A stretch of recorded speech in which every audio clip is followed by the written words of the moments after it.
지금 이제 제 화면 잘 보이면은 그 피드백 좀 바랍니다.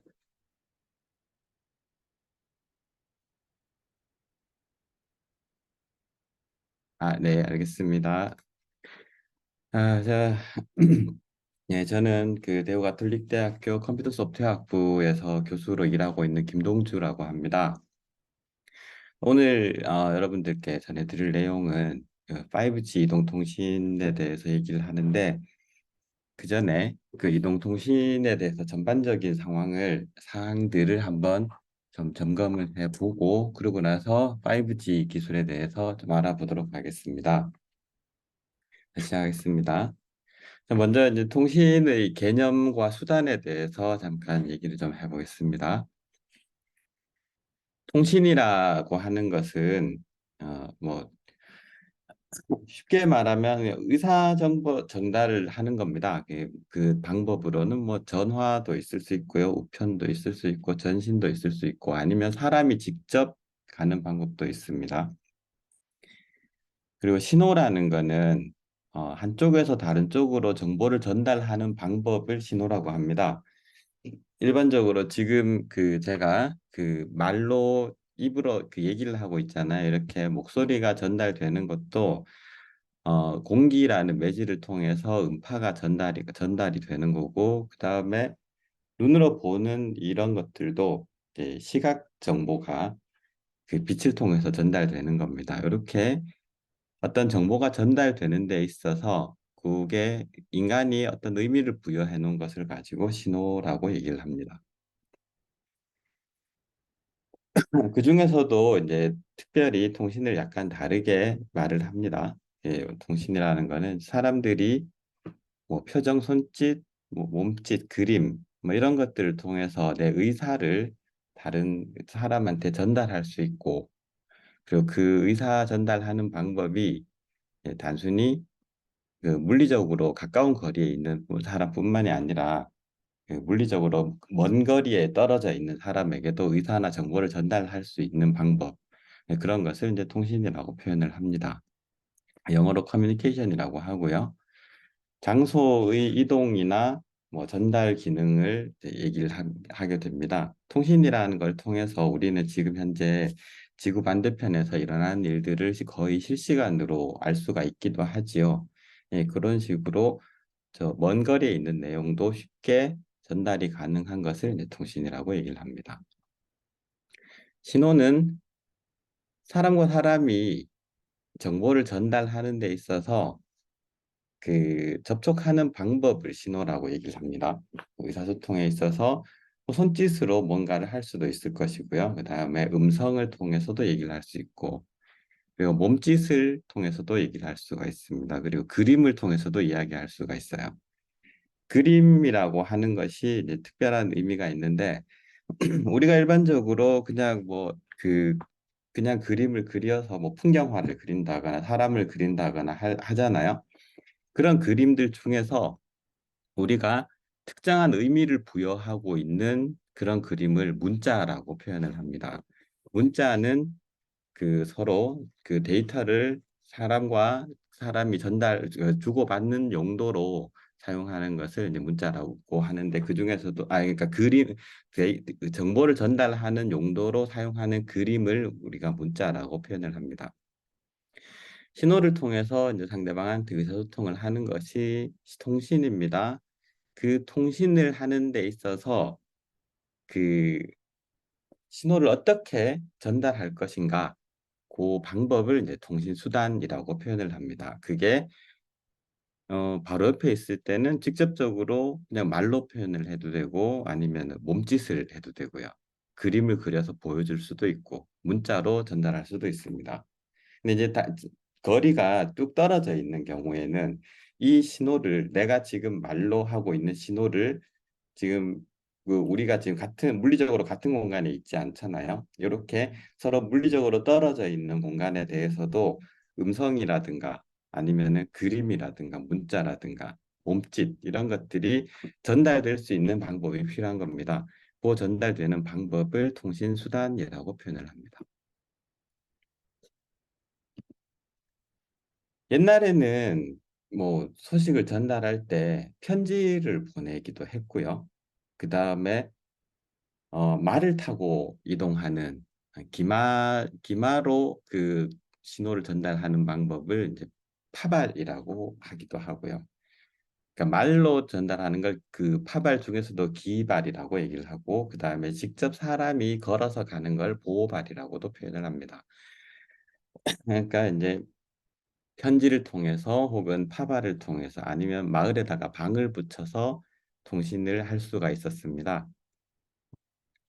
그리고 뭐 좀 위급한 상황이 발생했을 때는 연을 띄우기도 했고요. 그 연을 그 하늘 높이 연을 띄워 가지고 그 일정 거리 안에 있는 사람들에게 정보를 전달하기도 했습니다. 그다음에 그보다 거리가 좀 더 멀 때는 봉화를 사용하기도 했어요. 봉화를 사용하면은 이제 산과 산 꼭대기와 산 꼭대기를 그 낮에는 연기로 밤에는 그 불로 이렇게 불빛으로 신호를 전달해 가지고 위급한 상태를 5단계로 표현할 수가 있었습니다. 그리고 좀 더 긴급한 상태, 그러니까 직접 전쟁을 치르고 있는 그 와중에는 북을 써서 그 뭐 진군의 속도를 조정한다든가 아니면은 뭐 그 움직이는 거리를 조정한다든가 뭐 그런 것들을 진행할 수도 있었습니다. 그리고 그래서 뭐 그 전쟁 영화 같은 거 보면 북 치는 거 많잖아요. 그다음에 새를 활용하기도 했어요. 뭐 우리 흔히들 전서구라고 하는 거 알고 있죠. 비둘기를 이용해서 뭐 정보를 전달하거나, 그 비둘기가 귀화 본능이 워낙 가능해서 집으로 돌아가는 성질이 있는데, 그렇게 이제 집으로 잘 돌아가는 성격을 이용해서 비둘기를 특정한 장소에서 일정하게 키운 다음에 그 비둘기를 가지고 어딘가로 이동을 해서 그 비둘기 발에다가 편지를 묶어 가지고 자기 고향으로 돌아가도록 만드는 것이 이제 옛날의 통신 방법이었습니다. 그리고 비교적 근대로 오면 이제 편지를 사용을 했습니다. 물론 이제 편지는 고대부터 계속 사용되어 온 방법이긴 한데, 옛날에는 아까 말했던 것처럼 말이나 사람이 직접 이동을 해서 편지를 전달을 했어요. 요즘은 이제 그 트럭 아니면은 뭐 기차 아니면 비행기 이런 걸 이용해서 편지를 원거리로 전달할 수가 있죠.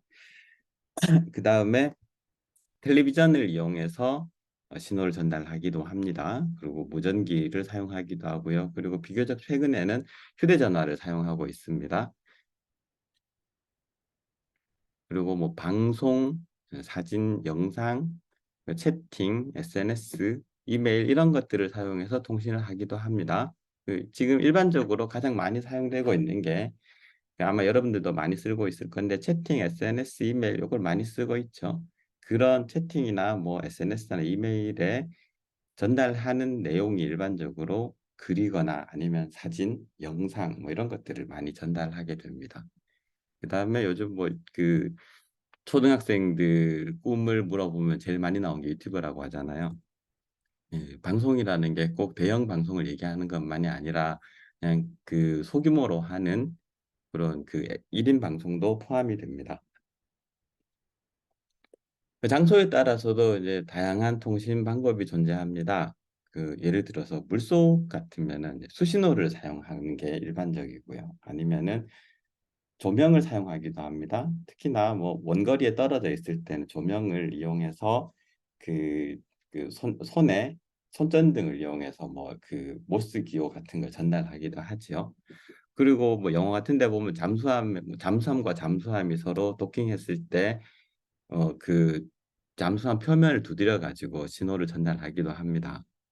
그리고 뭐 그 요즘 많은 그 일반적인 주거 형태로 이제 아파트가 있는데, 아파트 같은 경우는 집 안에 있는 스피커를 통해서 정보를 전달하기도 하고, 아니면 특정 세대에 직접적으로 통화를 하기 위해서는 인터폰을 사용하기도 합니다.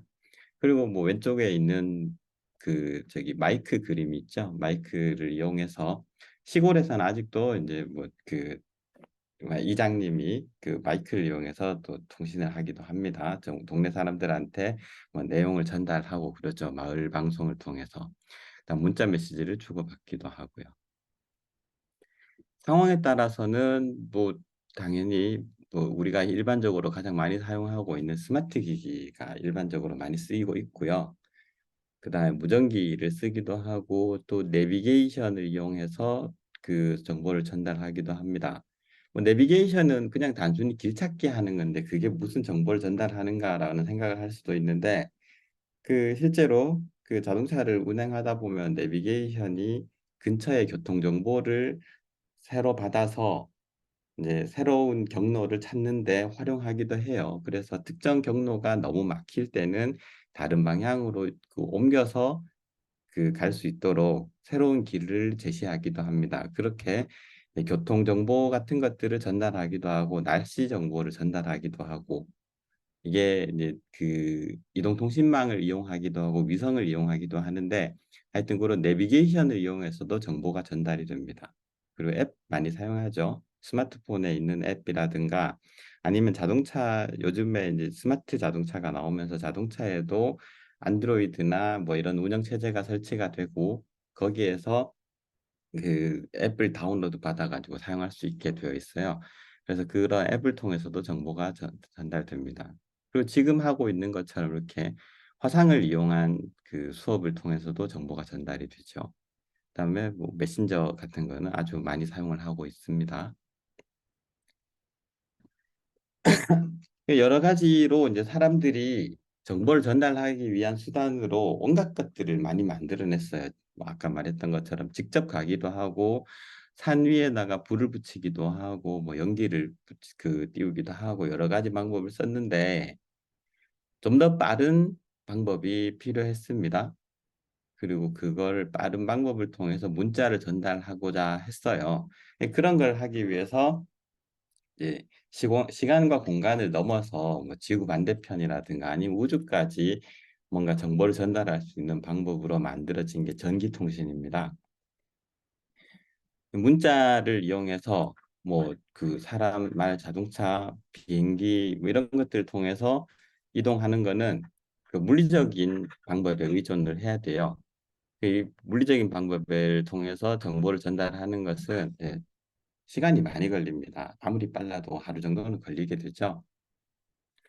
그에 비해서 이제 그 전기 신호를 이용해서 빛이나 소리를 전달할 수 있는 방법이 19세기에 이제 전자기학이 발전하면서 만들어지게 됐습니다. 그리고 이 전자기학에 의해서 만들어진 방법으로 이제 모스라는 사람이 1844년에 부호 실험을 하게 돼요. 짧은 신호와 긴 신호를 교차적으로 이용해서 다른 사람한테 정보를 전달할 수 있는 방법을 만들어낸 겁니다. 짧고 긴 신호를 이용하는데 이제 자주 사용하는 글자는 알파벳 중에서도 이제 자주 사용하는 게 있고 자주 사용하지 않는 게 있잖아요. 그래서 많이 사용되는 뭐 A나 I, H, S 뭐 이런 것들은 좀그 비교적 짧은 그 신호를 이용할 수 있도록 만들었고 또 좀 사용 빈도가 떨어지는 뭐 Q라든가 Y, J 이런 것들은 조금 더 긴 신호를 사용하도록 해서 그 통신의 효율을 그 극대화시키도록 그렇게 만들었습니다. 그리고 보다시피 숫자도 보면은 5가 가장 빠른 방법으로 전달할 수 있게 돼 있죠. 짧은 신호 5번. 예. 숫자 중에서도 이제 그 사용 빈도가 많을수록 짧은 신호를 사용하고 사용 빈도가 적을수록 긴 신호를 사용하도록 이렇게 만들었습니다. 그리고 이제 통신의 역사에 대해서 좀 더 살펴보면은 옛날부터 그 상형 문자를 이용해서 뭐 다양한 정보를 전달했습니다. 아예 그 이전으로 가면 구석기 시대 이런 쪽으로 가도 보면 그런 거 있죠. 이렇게 동굴에다가 뭐 그림을 그려놓는다든가 암각화 같은 것들을 통해서 그 정보를 전달할 수 있는 방법이 옛날부터 만들어져 있었어요. 그리고 이런 그 그림에서 그림이 좀 더 발전해서 이제 BC 3000년경에는 상형 문자가 나오게 됐고 이 상형 문자가 조금 더 단순화되고 고도화되어서 알파벳이 나오게 됐고요. 그리고 이제 아랍인들은 이거를 숫자라는 거를 발명을 해서 십진법을 이용해서 숫자를 사용할 수 있도록 함으로써 그 수학의 개념이 비약적으로 발전할 수 있는 그런 사건이 발생을 했습니다. 그 다음에 1800년대가 돼서 이제 그러니까 19세기가 되면서 전기 신호를 이용할 수 있게 됐고 이 전기 신호를 이용해서 다른 쪽으로 정보를 전달할 수 있도록 만들어진 것이 이제 모스에 의해서 발명된 전신입니다. 이 전신보다 이제 조금 더 진화한 것이 그 그레이엄 벨이라는 사람이 만드는 전화고요. 그 다음에 나중에 좀 더 시간이 지나서 마르코니라는 사람은 그 전자기파의 공진 현상을 활용해서 이제 무선 통신을 만들어내게 됩니다. 뭐 전자기파의 공진이라는 거는 그 우리가 흔히 그 진자를 이용해서 실험하는 걸 많이 봤을 텐데 진자의 길이가 같을 때 한쪽이 흔들리면은 이제 다른 쪽도 같이 이렇게 흔들리도록 하는 그런 이제 공진 현상을 나타내도록 하는 걸 볼 수가 있습니다. 그래서 특정 주파수의 신호를 줬을 때 그 주파수에 해당하는 다른 쪽에 있는 그 안테나에 반응을 줘가지고 오실레이터가 흔들리도록 해서 신호를 읽어낼 수 있도록 하는 것이 이제 무선 통신입니다. 이런 무선 통신이 발달하면서 이제 그 음성을 거기에다가 실어서 광고를 할 수 있는 방법이 만들어졌어요. 그래서 이제 상업적인 라디오 방송이 시작이 됐습니다. 그 다음에 음성 신호는 대략 48kHz 정도의 샘플링이면 충분히 전달할 수 있기 때문에 비교적 느린 신호에서도 정보 전달이 가능했어요. 그리고 거기에 이제 좀 더 높은 샘플링 레이스를 적용을 해서 음악까지 전송할 수 있도록 했습니다. 음악을 전송하는 데는 한 96kHz 정도면 돼요. 물론 이제 더 높은 그 저기 뭐야 그 음질을 원할 때는 더 높은 주파수를 사용해야 되겠지만은 일반적으로 그 우리가 말로 하는 음성은 48kHz, 그 다음에 음악은 한 96kHz면 충분히 데이터를 전달할 수 있습니다. 그리고 여기에다가 조금 더 신호를 더 높여가지고 이제 그 화면을 그러니까 시각 정보를 전달할 수가 있게 됐습니다. 이 시각 정보를 전달하도록 해서 만들어진 게 바로 텔레비전 방송입니다.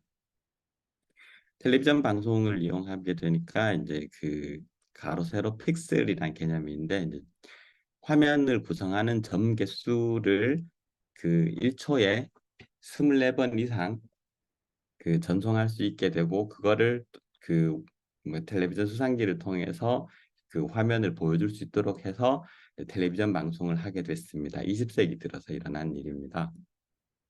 여기서 이제 더 발달해서 위성 통신을 통해서 지구 반대쪽과 거의 실시간의 통신을 할 수 있게 됐습니다. 전기통신이 사용되기 전에도 통신을 많이 했습니다. 옛날부터도. 자신의 정보를 전달하는 여러 가지 방법을 만들어냈어요. 일단은 문자를 이용해서 상황이나 뭐 감정을 전달할 수 있게 됐습니다. 그 다음에 인쇄술이 발달하면서 책이라든가 뭐 이런 것들을 대량 생산할 수 있게 됐어요. 인쇄술의 발달, 그 이전에는 인쇄술이라는 게 만들어지기 이전에는 사람들이 다 필사를 했습니다. 책을 누군가가 작성을 하게 되면 다른 사람들이 그 책을 보고 그대로 베꼈습니다. 그래서 뭐 이렇게 지금처럼 뭐 요약을 한다거나 이런 식으로 베끼는 게 아니라 정말 1대1로 그대로 베껴서 쓰는 것이 그 당시에는 매우 중요했습니다. 그래서 뭐 이제 옛날에 그런 말이 있죠. 군자는 뭐 5수레의 책을 읽어야 한다라고 할 때 그 5수레분의 책이라는 게 그냥 한번 쓱 읽고 넘어가는 게 아니라 5수레분의 책을 그 토시 하나 틀리지 않고 암송할 수 있도록 하는 거를 이제 얘기합니다. 그리고 문자가 어느 정도 만들어지고 난 이후에도 또 이 그 옛날에 뭐 고대 그리스 이런 데 보면은 파피루스라는 종이를 사용을 했잖아요. 이 파피루스라는 종이가 뭐 생각하면은 뭐 그냥 종이니까 얼마 안 하겠지라고 생각하겠지만 그 옛날에는 정말 비싼 그런 그 매체였습니다. 그러다 보니까 어지간히 돈이 많은 학자가 아닌 다음에는 책을 쓸 수가 없었어요. 그래서 그 당시에 그 학자들, 뭐 우리가 아는 뭐 아리스토텔레스라든가 이런 유명한 학자들은 다들 책을 실제로 쓴 게 아니라 말로 전달을 했습니다. 말로 전달을 하고 그 다음에 뭐 그 유레카를 외쳤던 그 이름이 뭐죠? 그런 이제 철학자들도 보면은 실제로 이 사람들이 수학 문제를 풀 때 종이를 이용해서 우리처럼 막 그 연습장에다가 막 빡빡이 해가면서 문제를 푼 게 아니라 머릿속으로 다 암기해서 그 뭐야, 암산으로 다 수학 문제를 풀었던 거예요.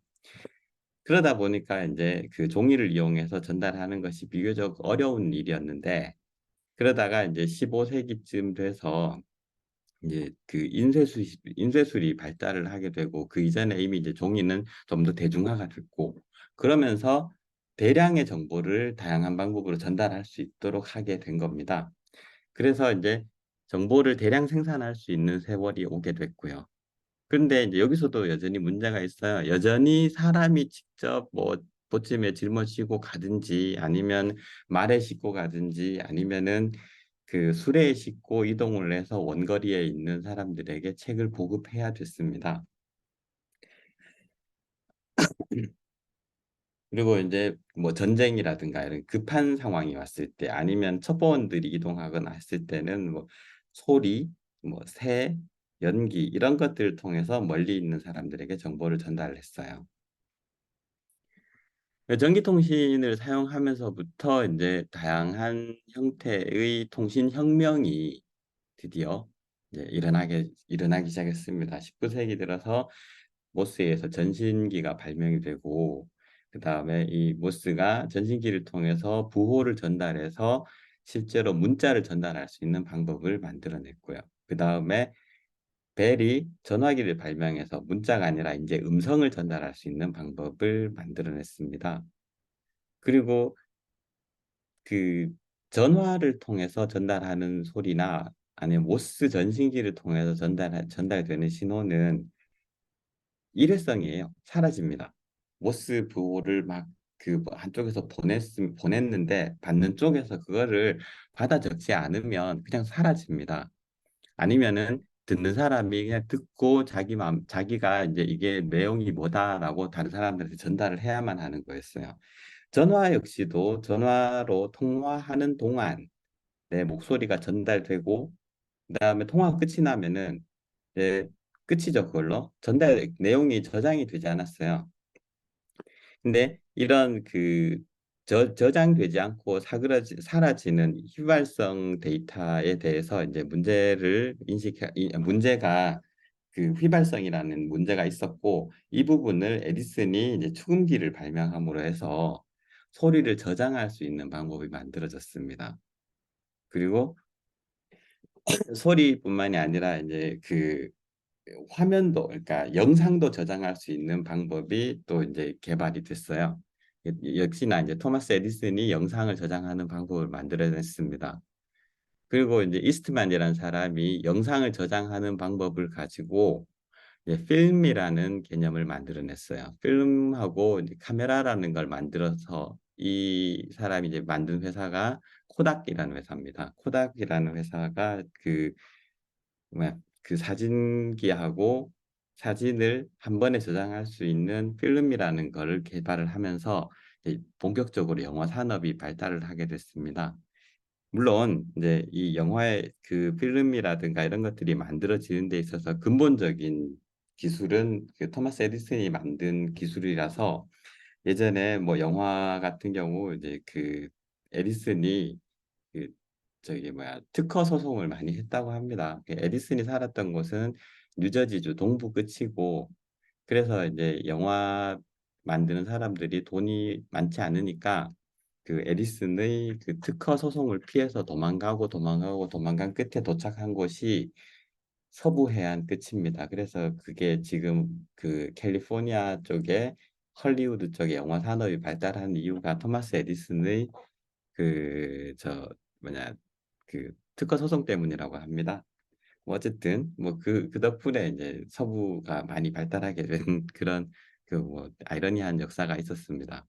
그 마르코니가 전파, 그러니까 무선 신호를 전달하는 방법을 만들어냈어요. 아까 말했던 것처럼 그 전파의, 그러니까 전자기파의 공진 현상을 활용해서 선이 없는 상태에서도 전자기파가 전달될 수 있는 방법을 증명을 해냈습니다.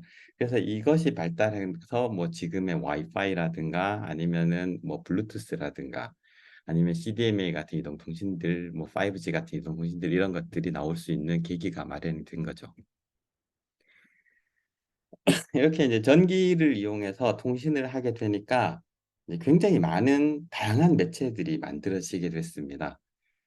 뭐 기본적으로 텔렉스라는 방법이 있어요. 이제 팩스, 그다음에 PC통신, 무선 호출, 인터넷 뭐 이런 것들을 할 수 있는 방법이 생겼고요. 그다음에 전화는 이제 아까 말했던 것처럼 벨이 만들었잖아요. 이 전화가 유선 신호가 아니라 무선을 통해서 전달할 수 있게 되면서 이 이동 전화라는 게 만들어지게 되고 이 이동 전화가 좀 더 발달해서 PCS라는 게 나왔고요. 이 PCS가 또 좀 더 발달해서 IMT 2000이라는 것도 나오고 IMT 2000이 더 발달해서 CDMA 그다음 와이드 CDMA 뭐 이런 것들이 나오면서 지금의 5G 통신까지 연결이 됐습니다. 소리를 저장할 수 있는 축음기가 만들어짐으로 해서 이 축음기가 나중에는 그, 그 오디오 판이 되기도 하고 그 오디오 레코더 판이 되기도 하고 그리고 뭐 그 카세트 테이프를 이용해서도 오디오가 전달 저장이 되기도 했고요. 그다음에 이 그 아날로그 오디오가 디지털로 변하면서 컴팩트 디스크라는 게 만들어지게 됐습니다. 이 컴팩트 디스크에 저장된 사운드, 디지털 사운드를 좀 더 압축해서 집어넣은 게 MP3예요. MP3를 이용해서 이제 소형, 그러니까 음악 그 한 곡이 보통 한 5, 60메가바이트 정도 됐는데 MP3를 이용해서 3메가나 뭐 요 정도로 거의 한 20분의 1로 사이즈를 축소할 수 있게 되면서 이제 인터넷을 통한 음악 서비스가 가능해지게 됐습니다. 그리고 ARS는 그 오토매틱 리스판스 시스템입니다. 리스판스 서비스입니다. 사람이 전화를 걸었을 때 사람이 전화를 받지 않고 기계가 자동으로 전화를 받도록 하는 걸 ARS라고 하는데 우리나라에서는 ARS라고 하고요. 그 미국이나 이런 데서는 IVR이랍니다. 인터랙티브 보이스 레코더. 사람하고 인터랙션을 하면서 음성 보이스를 레코딩하는 장치라고 해서 이제 IVR이라고 표현을 하는데 이게 이제 그 보통 고객센터에 전화 걸면 저런 ARS가 전화를 많이 받죠. 그다음 영화 산업이 발달을 했습니다. 영화 산업이 발달해서 필름을 이용해서 아날로그로 저장하던 영화를 이제 VCR, 그 VTR이라는 거 이제 비디오 테이프 레코더를 얘기하는 거고 그거를 이제 우리나라에서는 주로 이제 VTR이라고 하는데 국제적으로는 VCR이라는 말을 씁니다. 비디오 캐세트 레코더라는 말을 씁니다. 그 VCR 같은 경우는 이제 그 테이프에다가 데이터가 저장이 되는데 여기까지만 해도 아날로그 신호로 저장을 했어요.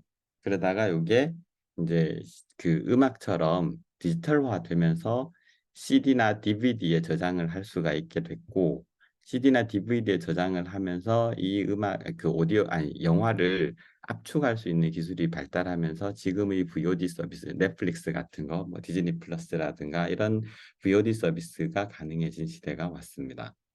이런 것들이 지금 이제 무선 통신이 더욱더 발달하면서 이 통신에 방송이 결합이 됐습니다. 그래서 이제 무선 멀티미디어 서비스가 시작이 되었죠. 그다음에 이제 전파를 이제 본격적으로 사용하게 되니까 매우 자유로워졌습니다. 예전 같으면 뭐 예를 들면 제가 어렸을 때 같은 경우는 뭐 친구한테서 전화를 받으려고 하면 집에서 전화기 옆에서 기다려야 됐어요. 그러다가 이제 이 전화가 이제 무선 전화라는 게 생기면서 그 특정 전화가 있는 위치에서 기다리지 않고 집안 여기저기를 다니면서 기다릴 수 있는 정도가 됐습니다. 그 다음에 삐삐라고 하죠. 페이저 서비스라는 게 나오면서부터 이제 특정인에게 나한테 전화를 걸어 달라라고 이제 전화번호를 보낼 수 있는 그런 서비스가 나오게 됐고 그러면서 이제 그 특정 전화기에서 떨어져서 이동할 수 있는 자유가 좀 더 생겼죠. 그 다음에 전화기가 이제 그 이동통신이라는 것이 만들어지면서 이제 그 아예 전화 내가 전화 옆에 있는 게 아니라 전화를 내 옆에 두는 그런 시절이 오게 됐습니다. 그래서 이제 무선 통신과 이제 이런 식으로 이제 이동 통신이 발달을 하고 무선 통신이 발달하면서 이동 통신이 발달을 하게 됐습니다. 그래서 유선 무선 통신이 이제 그 속도가 매우 빨라지면서 방송과 결합이 됐습니다. 방송과 결합이 되면서 이제 교육이라든가 지금 하고 있는 이런 온라인 교육도 가능해지게 되고 그다음에 온라인 주문, 뭐 결제, 원격 진료. 원격 진료는 법적인 문제로 뭐 여러 가지 걸리는 게 있긴 하지만 어쨌든 가능은 합니다. 그리고 이런 이제 그 기반 서비스로는 뭐 휴대전화, 영상회의, 인터넷, 뭐 지상파 방송, 위성 방송, 케이블 TV 뭐 이런 것들이 만들어지게 됐습니다. 통신 기술은 이제 이런 식으로 발전해 왔어요. 음성 통화 서비스를 80년대부터 했는데 이때 그 옛날 영화 보면은 진짜 뭐 그 헬스장에 가면 있는 아령 5kg짜리 아령만한 그런 그 저기 전화기가 있습니다. 옛날 영화 보면 이런 식으로 들고 통화하는 그 전화기가 이만하게 돼 있고 뭐 이따만한 전화에 그 안테나가 한 30cm 정도 튀어나와 있는 이런 전화가 있었습니다. 이건 너무 크기도 하고 그다음에 전기도 많이 먹고 그 당시 배터리 기술이 또 지금만큼 발달되지도 못했고 해서 이거를 들고 다니는 게 한계가 있어서 자동차에 그 설치를 해서 사용을 했습니다. 카폰이라고 했어요. 그러다가 이제 배터리 기술이 조금 더 발전하면서 사람들이 들고 다닐 수 있게 됐어요. 그렇지만 여전히 너무 큽니다. 너무 커서 무슨 큰 가방에 넣어야 될 정도니까 그래서 이게 아주 많이 대중화되지는 못했습니다. 굉장히 중요한 뭐 정부 기관에서 일을 하는 사람이라든가 아니면 대기업에서 아주 긴급하게 움직여야 되는 이런 분들이 주로 쓰도록 됐었죠. 그러고 나서 이제 90년대에 CDMA라는 기술이 발달했습니다. 미국의 퀄컴이라는 회사가 이제 CDMA라는 코드 분할 다중 접속 방식이라는 통신 서비스를 만들어 통신 방식을 개발을 해냈습니다. 그 퀄컴이 만들어낸 이 CDMA 기술이 이제 우리나라의 애트리 그러니까 전자통신연구소를 중심으로 해서 삼성, LG, 대우, 현대가 공동으로 서비스 상용화를 시작을 했습니다. 그래서 상용화를 위한 준비를 했고요, 개발을 했고, 그래서 이제 전 세계 최초로 우리나라에서 CDMA가 보급이 됐습니다. 다른 나라에서는 뭐 GSM이란 방식으로 통신을 하고 있었는데 우리나라는 이제 외국보다 그 이동통신 시장에 늦게 진출을 했기 때문에 우리나라가 만약에 외국하고 똑같이 GSM을 이용해서 통신을 깔았다고 하면은 뭐 노키아라든가 모토로라라든가 뭐 이런 아니면 뭐 그런 그 에릭슨이라든가 이런 회사들한테 우리나라 통신 시장 전체가 다 잡아먹혔을 겁니다.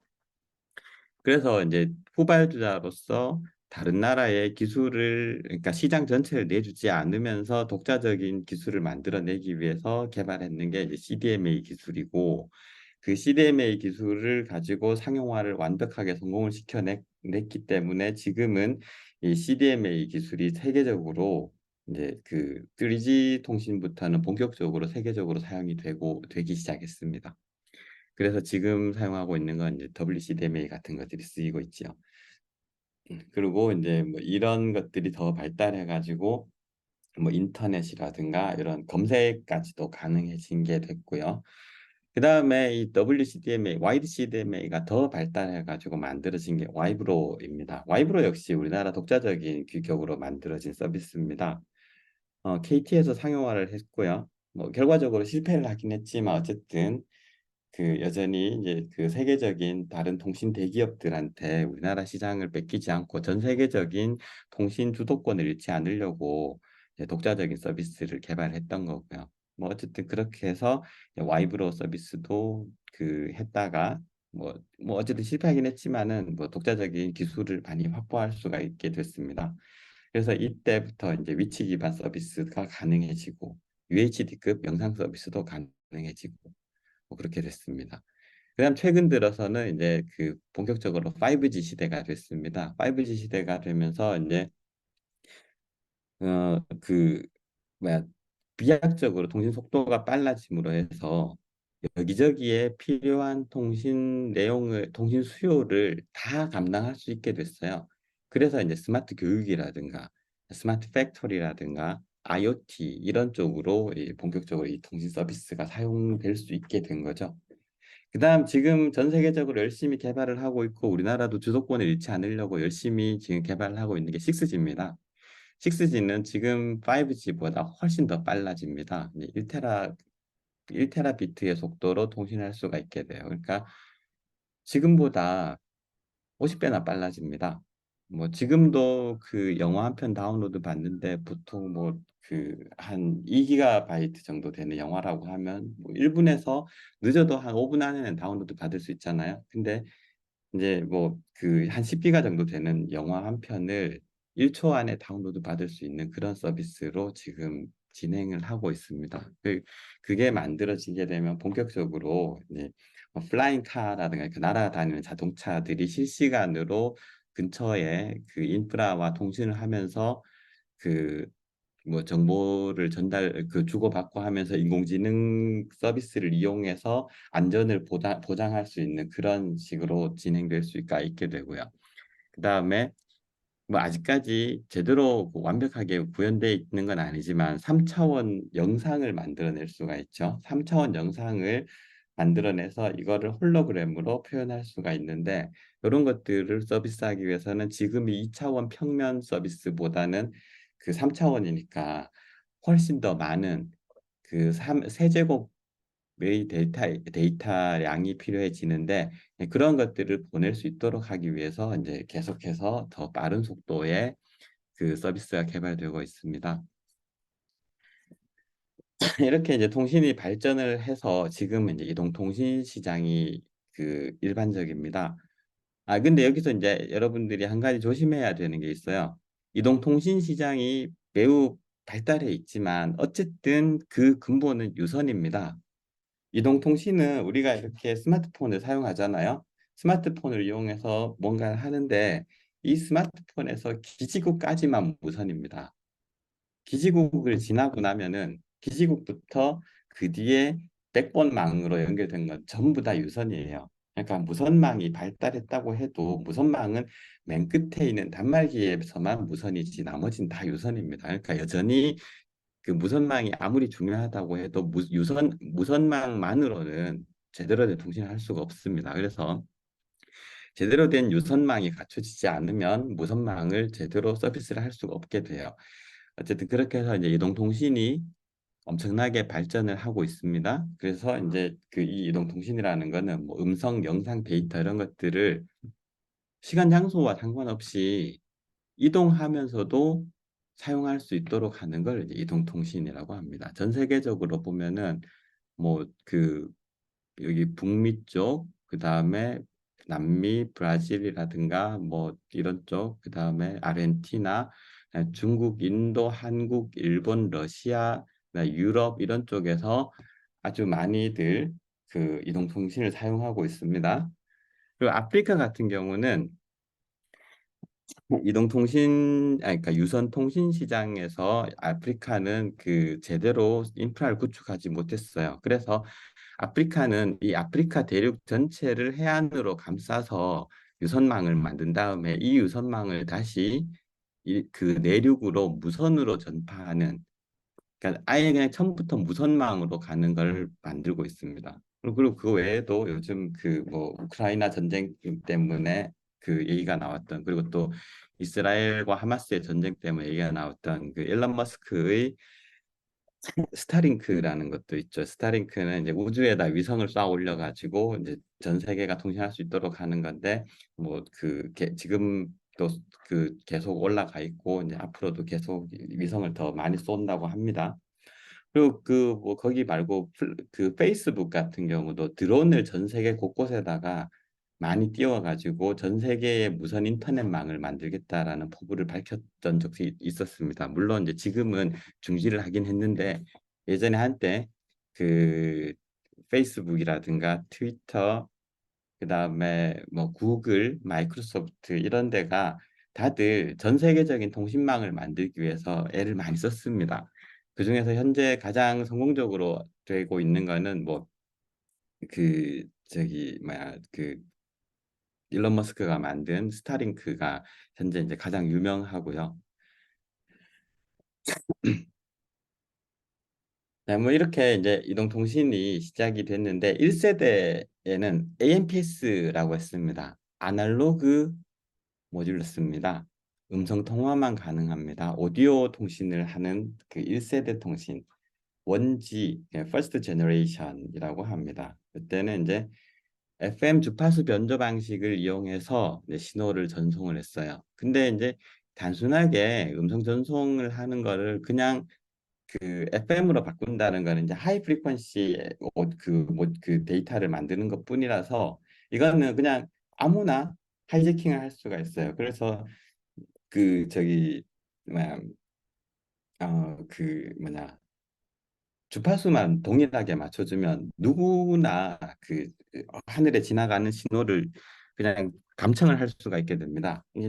이게 이제 1세대 통신은 누구나 도청을 할 수 있는 굉장히 위험한 방식이었어요. 그래서 주파수를 편이라는 이제 주파수를 쪼개는 방식을 이용해서 변조를 했습니다. 주파수를 잘게 쪼개가지고 그거를 이제 그 소리가 여러 사람이 동시에 말하는 소리가 그 한꺼번에 순차적으로 전달되는 게 아니라 조금씩 잘라가지고 보내니까 이거를 조합을 하게 되면은 되게 이상한 소리가 나오게 되는 거죠. 그래서 어디에서 어디까지가 A라는 사람이 보내는 소리고 어디서부터 어디까지는 B가 보내는 소리고 어디서부터 어디까지는 C가 보내는 소리고 이 구간을 정확하게 알지 않으면은 그 감청을 할 수 없는 상태로 전달을 했습니다. 그게 이제 주파수 편의 변조 방식이라는 겁니다.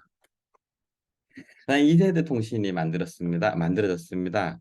그 전에 아날로그 방식이었고요. 드디어 이제 디지털 방식의 통신이 만들어졌어요. 2G라고 합니다. 지금도 뭐 2G 폰 쓰죠. 2G 폰 가장 큰 장점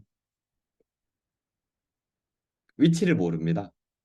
그, 그러니까 이제 뭐그뭐저뭐 그 해킹도 안 되고 그러니까 폰이 좀 옛날 방식 너무 그 옛날 방식인데다가 CPU가 굉장히 느려요. 그러니까 거기에다 해킹 프로그램을 설치한다는 것 자체가 어불성설인 거예요. 성능이 너무 좋아서 보안성이 너무 우수해서 해킹이 안 되는 게 아니라 너무 느려가지고 해킹을 시도할 수가 없는 거예요. 너무 느려서. 그리고 그 당시에는 아직 저기 뭐야 그 위성을 통해서 GPS 신호를 사용한다든가 하는 것이 아직 그 개방이 안 돼 있던 시절이었기 때문에 위치 추적도 안 됩니다. 그렇게 해서 이제 2세대 통신을 예전에 사용을 했고요. 지금도 뭐 이제 오로지 그 음성 통신만이 필요한 사람들을 위해서는 2세대 통신이 제공이 되고 있습니다. 물론 이때 이미 디지털 방식이기 때문에 문자 메시지로 통신을 하는 것이 가능했습니다. 그다음 이제 3세대 통신이 나왔습니다. CDMA 방식이라고 합니다. 우리나라 같으면 여기 1세대, 2세대 통신은 한국통신에서 만든 한국이동통신이라는 회사가 있었어요.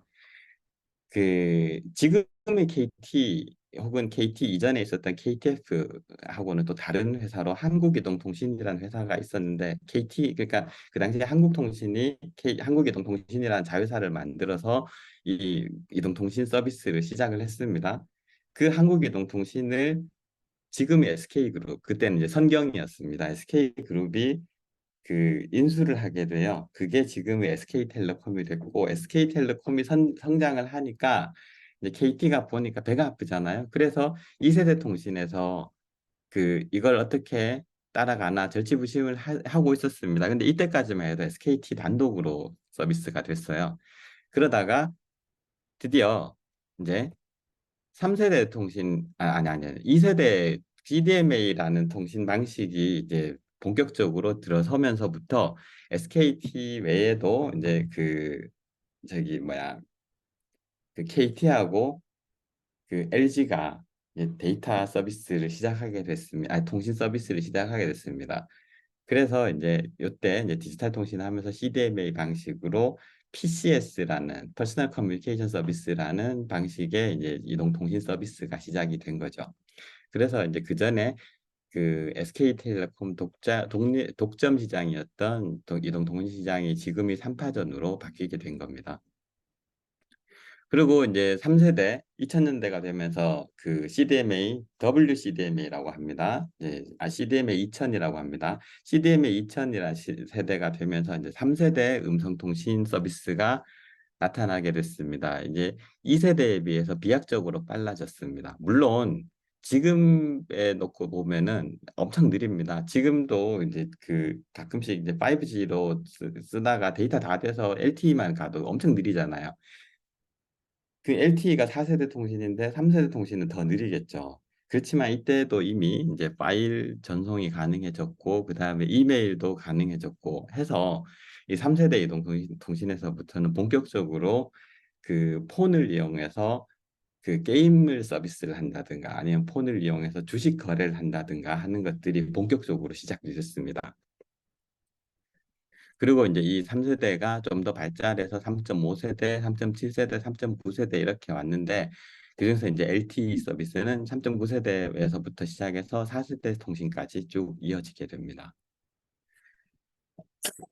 3세대 통신이 이제 뭐 CDMA 2000 시대가 되긴 했지만 여전히 이제 속도가 느리니까 이 느린 속도를 개선하기 위해서 만들어진 것이 이제 쭉 발달해 가지고 뭐 HSDPA라든가 HSUPA라든가 이런 것들이 만들어지게 됐습니다. HSDPA는 다운링크를 빠르게 했던 겁니다. 그래서 이제 그 서버에서 폰으로 전달되는 서비스, 그러니까 고객 위주의 서비스가 되겠죠. 이런 것들이 이제 빨리빨리 이루어질 수 있도록 했던 거고요. 그다음에 HSUPA는 업링크, 그러니까 내가 찍은 사진이라든가 아니면 내가 보내는 문자 메시지라든가 이메일 이런 것들이 서버로 빨리빨리 전송될 수 있도록 만들었습니다. 이러면서 이제 본격적으로 그 스마트폰이 아니라 폰을 이용해서 그 다양한 서비스를 할 수 있는 것들이 본격적으로 만들어지기 시작했어요.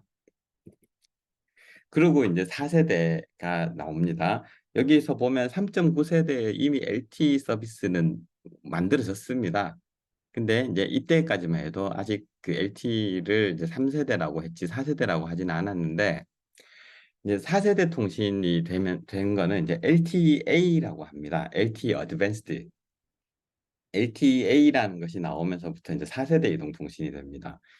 무선 이동 통신에서 이제 네 번째 세대가 되는 거고요. 드디어 이제 여기서부터는 멀티미디어, 그러니까 영화가 서비스 가능해졌습니다.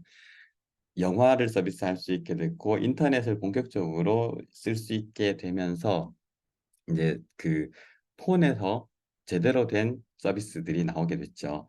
여기서 3세대에서 그 다운링크, 업링크를 점점 빠르게 했어야만 했던 제일 큰 이유 중에 하나가 아이폰입니다. 애플에서 아이폰을 만들어 가지고 보급을 하면서 이제 전화를 그전에는 전화로서만 이용했는데 애플이 아이폰을 만들면서 본격적으로 전화를 가지고 단말기로서의 기능으로 사용하기 시작하면서 이제 업다운 속도가 개선이 되어야만 할 필요가 생겼어요. 그리고 그게 더 발달해서 나온 게 이제 4세대 통신 LTE 서비스가 됩니다. 그래서 3세대보다 한 50배 이상 더 빠른 속도로 데이터를 전송할 수 있게 됐고 이러면서 이제 이 시절부터는 4세대 통신부터는 이제 사람들이 그 스마트폰을 이용해서 앱을 설치하는 것들이 본격적으로 가능했습니다. 물론 3세대에서도 가능했어요. 3세대에서도 다들 했지만은 그래도 이 3세대 시대에만 해도 그 피처폰이라고 하죠. 그 스마트폰이 나오기 이전에 스마트폰처럼 생기긴 했는데 피처폰 시절이었다가 4세대 이동통신이 오면서 본격적으로 이제 피처폰들이 확 사라지고 그러면서 이제 노키아가 몰락을 하게 되고 뭐 모토로라가 몰락을 하게 되고 그리고 이제 지금의 뭐 애플과 삼성전자의 뭐 그 이파전 이런 그 이동통신 시대가 오게 됐습니다. 그리고 이제 2018년부터는 우리나라에서 이제 5G 5세대 이동통신이 시작이 됐습니다. 세계 최초 그 5G 무선 이동 통신이 이제 2018년 12월 1일이라고 얘기를 하는데 이게 이제 조금 웃기는 얘기가 있는데 2018년에 그 우리나라가 5G를 개통하기 위해서 본격적으로 막 준비를 하고 있었어요. 근데 어느 날 보니까 미국이 준비가 거의 다 됐던 거예요. 그래서 우리나라가 이제 그날 밤새서 결국은 새벽에 저걸 개통을 했습니다. 그래서 미국보다 4시간 빨리 5G가 이제 개통이 됐어요. 그래서 이제 세계 최초 5G 무선 이동 통신을 서비스하는 나라가 됐습니다. 그러면서 이제 지금 뭐 이동하면서 여러분들 요새 그 스마트폰으로 유튜브도 보고 뭐 넷플릭스도 보고 왓챠도 보고 하죠. 그런 초고속 멀티미디어 서비스가 가능해지게 됐습니다. 5G를 이용하면은 이동하면서도 1080p 혹은 4K 영상까지도 볼 수가 있게 되잖아요. 그 다음에 이제 사물 인터넷이라는 것이 LTE 시절부터 발달이 되기 시작했는데 이게 본격적으로 그 사람들한테 그러니까 그 이전에 뭐 학자들이라든가 산업계에서는 LTE를 뭐 얘기를 하고 아니 사물 인터넷을 얘기하고 있었는데 일반인들한테는 유명하지 않은 개념이었습니다. 그러다가 이제 4세대 아니 5세대 통신이 나오면서부터 본격적으로 이제 IoT라는 세상이 확 펼쳐지게 됐어요. 그래서 전 세계 우리 일상생활 곳곳에다가 센서를 설치를 하고 카메라를 달고 뭐 이런 것들을 통해서 전국 곳곳의 혹은 지구 반대편에 있는 곳까지 다양한 정보를 수집할 수 있는 세상이 오게 됐습니다. 그다음 지금 이제 6세대 통신은 개발을 하고 있습니다.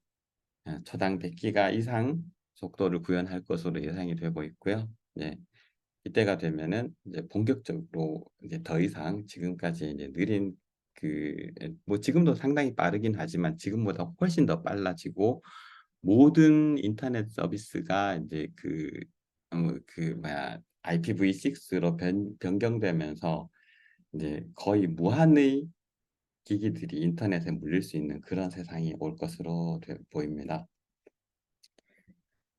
자, 1세대 이동통신 서비스를 살펴보면은 1세대 때는 이제 그 통신 자체가 보면 텔레비전, 그다음에 라디오, 뭐 공중전화, 무선 호출기, 페이저 뭐 이런 것들이 이제 사용이 됐어요. 2세대는 음악을 서비스할 수 있는 핸드폰 서비스까지가 나왔습니다. 그래가지고 뭐 예전에는 뭐 컬러링이라든가 벨소리 이런 것들을 바꾸는 그런 서비스 산업도 있었습니다. 그리고 이제 2세대 통신 서비스가 오면서 본격적으로 와이파이라는 개념이 보급이 되기 시작했습니다. 이때부터 이제 그전에는 집안이라든가 연구실 이런 곳에 전부 다 네트워크를 유선으로 연결했었는데 이때부터 이제 무선이 본격적으로 이제 보급되기 시작했던 거죠. 3세대부터는 이제 스마트폰 보시다시피 여기 아이폰이죠. 이렇게 여기는 이제 아이폰 6가 나와 있는데 아이폰 3부터 해서 이제 스마트폰이 3세대 통신에서부터 쓰이기 시작했습니다. 그래서 비록 이제 화질이 좀 조악하긴 하지만 영상을 보고 통신을 할 수 있게 됐고 그 다음에 스트리밍으로 영상을 주고받을 수 있고 영화를 볼 수도 있는 그런 시절이 됐습니다. 물론 이때는 이제 통신 비용이 굉장히 비쌌습니다. 아직까지 디지털이긴 했지만 완전하게 그 이 뭐야 모든 트래픽을 감당할 수 있는 정도의 속도가 되지는 않았기 때문에 통신 비용이 꽤 비쌌습니다. 그렇지만 어쨌든 무선을 이용해서 영화를 본다거나 게임을 한다든가 스트리밍을 한다든가 뭐 이런 것들이 가능해지고 앱을 다운로드 받아서 설치해서 서버랑 통신을 한다든가 뭐 다른 사람하고 뭐 카카오톡이라든가 세이클럽이라든가 이런 것들을 통해서 문자 메시지를 주고받을 수 있는 그런 시절이 왔습니다. 4세대는 이제 SNS가 물론 그전에도 SNS가 있긴 있었는데 그전에는 주로 PC를 중심으로 SNS가 사용이 됐어요. 근데 이제 4세대 통신이 오면서부터 본격적으로 모바일 SNS 시대가 됐습니다. 그래서 뭐 한때 페이스북 같은 경우는 이제 모바일 시대에 제대로 대처를 하지 못한다는 이유로 주가가 떨어진 적도 있을 정도로 모바일이 굉장히 중요한 서비스로 이제 급부상하게 됩니다. 4세대 서비스가 시작되면서 그때는 이제 아까 앞에 3세대 때 말하는 영상에 비해서 그 화면에 보면 되게 이제 좀 그 여기는 이제 거리차가 있어서 이거는 저기 뭐야 이제 초점이 안 맞아서 이렇게 되긴 하지만 어쨌든 그 화질이 좀 많이 떨어지는 상태의 영상 전화 게임 아니면 스트리밍 이런 것들을 했습니다. 근데 4세대 오면서부터 이렇게 아주 화질이 좋은 모바일 게임을 할 수 있는 시절이 됐습니다. 그리고 모바일 TV도 우리나라에는 넷플릭스가 비교적 최근에 들어왔지만은 미국에서는 이미 옛날부터 넷플릭스가 서비스가 되고 있었죠. 넷플릭스 외에도 훌루라는 것도 있고요. 다양한 모바일 TV 서비스가 있었습니다. 뭐 지금은 더 많아졌고요. 이런 것들이 이제 서비스가 가능해졌습니다. 5G 시대에는 뭐 자율주행 자동차, IoT, 가상현실, 메타버스, 아마 AR, VR, 뭐 또 XR, 확장현실이라고 합니다. VR은 가상현실이고 AR은 증강현실이고 XR은 확장현실입니다. VR은 지금 보이는 것처럼 눈을 확 가려버리죠. 그래서 진짜로 가상세계에 뭐 모르게 만드는 거고 AR은 이 현실에다가 그냥 조금 뭐 데이터를 가미하는 정도입니다. 그에 비해서 확장현실, XR은 그 AR에다가 VR 정도의 화면을 제공하는 것을 이제 확장현실이라고 합니다.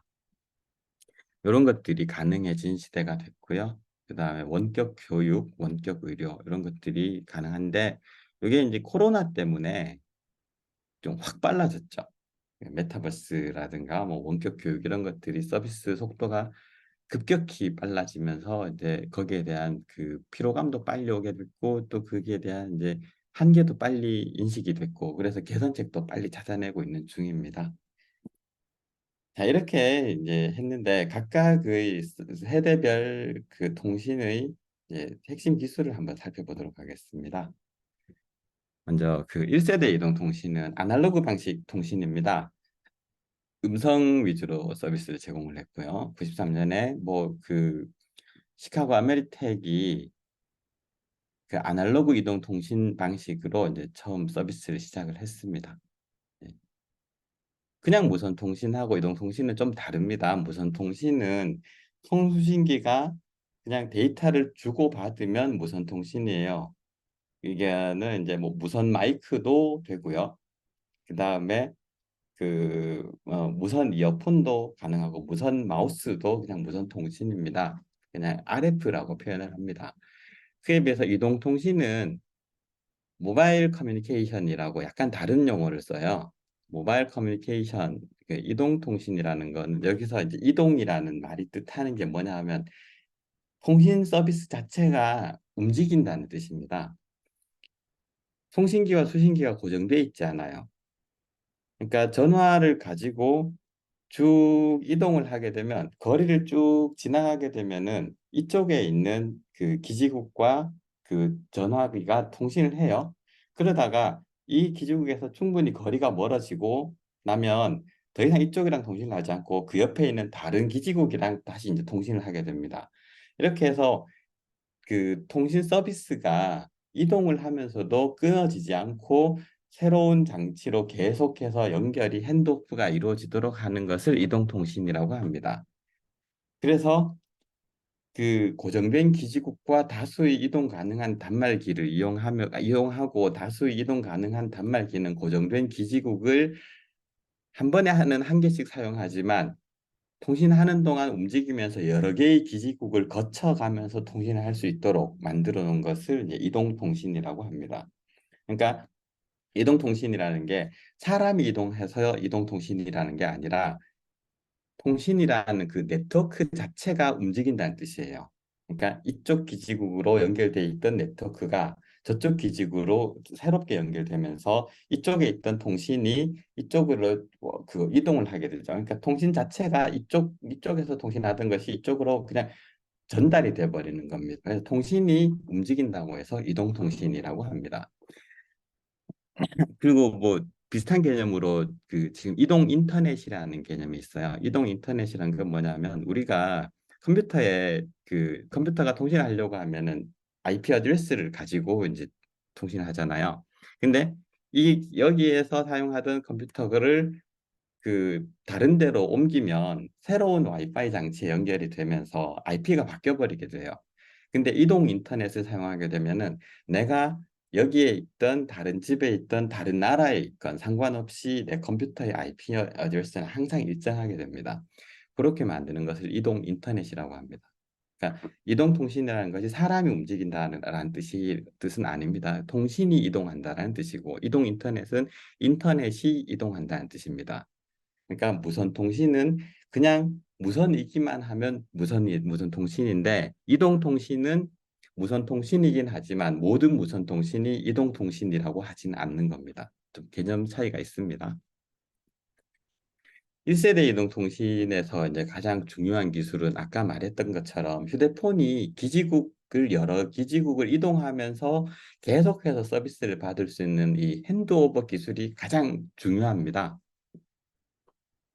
여러 가지 주파수를 통신사에 할당되어 있는 주파수 폭은 이게 제한이 있어요. 이 제한된 주파수를 모두가 공동으로 사용할 수 있도록 주파수 재사용 효율을 극대화시켜야 됩니다. 그러다 보니까 커버리지가 작은 기지국을 많이 만들어 놓은 거예요. 기지국을 많이 만들어서 기지국 하나하나는 몇 대의 이동통신 장치하고, 그러니까 그 모바일 단말 장치 몇 대하고만 통신을 해요. 그리고 이 기지국이 여러 개가 있어가지고 각각이 예를 들어서 뭐 기지국 하나당 뭐 100대씩 연결을 한다고 하면은 얘네들이 이제 그 소형의 기지국 가지고도 이제 충분히 커버를 할 수가 있는 거죠. 뭐 기지국 한 개가 뭐 100만 대씩 감당해야 되는 이런 일이 없는 겁니다.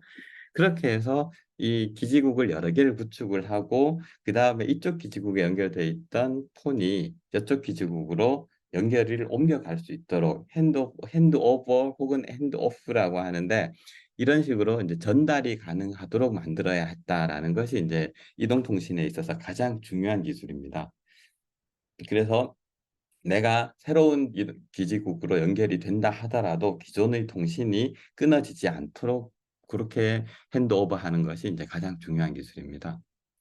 그래서 이제 1세대 이동통신의 주요 기술에서는 이렇게 이제 기지국이 쭈루룩 여러 가지가 있어요.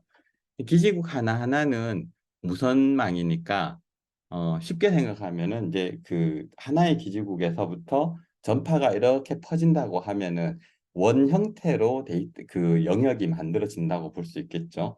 원의 형태로 만들어진 영역을 여러 개를 교차시켜서 놓게 되면은 이렇게 이제 그러니까 이런 식으로 커버리지가 만들어지게 되고 이런 식으로 또 커버리지가 만들어지게 되고 이렇게 원 형태로 커버리지가 만들어지게 되는 거예요. 그래서 그 이 원 형태로 만들어진 커버리지들이 서로 약간씩 교차되도록 이렇게 기지국을 배치하도록 합니다. 이렇게 해서 그 기지국 하나하나가 그 감당하는 영역을 셀이라고 표현을 합니다. 그래서 이제 다수의 기지국을 만들어 가지고 여기서 이제 어떤 사람이 쭈루루루 이동하더라도 여기랑 통신을 이렇게 하다가 그 다음에 새로운 여기 가운데 왔을 때는 이제 얘가 결정을 해야 되겠죠. 여기랑 계속 통신할 것인지 새로운 장소로 통신을 옮길 것인지 결정을 해서 계속해서 이동을 하면서도 통신이 가능하도록 만들어진 것이 이제 1세대 이동 통신에서 가장 중요한 기술이 됩니다. 이 핸드오버 기술은 당연히 지금까지도 매우 매우 중요한 기술입니다. 그리고 예전에는 주파수가 낮았기 때문에 이 셀의 크기가 굉장히 컸어요. 셀 하나하나가 엄청나게 컸기 때문에 이제 그 기지국 한 개를 놓으면 그 안에 굉장히 넓은 범위를 커버할 수가 있었습니다. 그래서 소도시 같은 경우는 기지국이 한 세 대 정도만 있어도 그 작은 도시 하나는 감당을 할 수가 있었어요. 그런데 이제 지금은 그 통신 속도가 많이 빨라졌습니다. 통신 속도가 빨라졌다라는 건 주파수가 높아졌다는 뜻이에요. 주파수가 높다라는 거는 그러니까 이게 그 프리퀀시가 굉장히 높아졌다라는 것은 이제 그러니까 저런 거랑 같습니다. 사람이 걸어가면은 멀리 갈 수 있잖아요. 근데 뛰어가면은 그렇게 그 걷는 것만큼 멀리 가지는 못합니다. 빨리 뛰면 빨리 뛸수록 더 빨리 지쳐요. 전파도 마찬가지로 그 느린 속도로 움직이는 전파는 좀 굉장히 멀리까지 전달이 됩니다. 그래서 옛날의 느린 이동 통신에서는 그 저기 뭐 기지국을 비교적 적게 세웠어도 됐습니다. 근데 지금은 그 이 통신 속도가 굉장히 빨라졌어요. 빨라지니까 주파수가 굉장히 조밀하게 움직입니다. 그러니까 조밀하게 움직이는 것만큼 이동 거리가 짧아집니다. 전파가 갈 수 있는 도달할 수 있는 거리가 좁아져요. 많이 흔들린다라는 거는 그 이 전파가 이동하는 동안 공기와 부딪히잖아요. 매질을 해서 매질을 통해서 이제 전달이 되는데 이 공기와 부딪히는 부분이 많아지면 많아질수록 그만큼 빨리 전파가 소실될 수밖에 없습니다. 에너지를 뺏기는 거죠. 그리고 공기가 아니라 만약에 뭐 건물이라든가 자동차 같은 걸 만나게 되면 거기 부딪히면서 이게 산란돼 버리고요. 이런 식으로 되다 보니까 상대적으로 전파가 전달될 수 있는 거리가 매우 좁게 됩니다. 그래서 이 옛날에 비해서 이 셀 크기가 굉장히 작아요. 그래서 요즘은 옛날보다 훨씬 더 많은 기지국을 설치를 해야 합니다. 그 영어로 그 무선 전화를 그러니까 우리 휴대폰을 셀폰이라고 하잖아요. 셀폰, 셀룰러 통신이라고 표현하는 이유가 앞에 봤던 이 기지국 하나하나가 그 커버하고 있는 이 커버리지를 셀이라고 표현을 하는 거고 그 셀로 셀들을 이용해서 통신을 한다라고 해서 이제 셀룰러 폰이라고 얘기를 하고 셀룰러 커뮤니케이션이라고 합니다. 다시 말하지만 주파수는 한정된 자원이고요. 이 그 한정된 자원을 이용해서 그러니까 주파수 범위가 한 회사마다 그 할당되어 있는 주파수 범위가 좁은데 이 좁은 주파수에 뭐 우리나라 뭐 1,000만 명을 동시에 통신하게 만든다라는 건 불가능합니다. 그러니까 이거를 그 여러 개의 기지국이 이 각각의 주파수 대역을 다 서로 사용할 수 있도록 만들어 가지고 쫙 분리시켜 놓는 겁니다. 그래서 이렇게 셀들을 많이 만들고 인접한 셀은 당연히 이제 같은 주파수를 사용하지는 않겠죠. 조금 거리가 떨어지게 되면은 서로 다른 주파수를 서로 같은 주파수를 사용하더라도 서로가 서로에게 영향을 주지 않게 되니까 이렇게 해서 주파수를 모든 기지국들이 공용으로 사용할 수 있도록 만들어졌습니다. 그래서 그 이제 하나하나의 그 기지국이 사용하는 공간을 셀이라고 하고 이렇게 해서 통신하는 지역을 통신하는 이동통신 방식을 셀룰러 커뮤니케이션이라고 합니다. 그래서 몇 가지 셀을 이렇게 몇 개만 조합을 하면은 그러니까 이 셀하고 나머지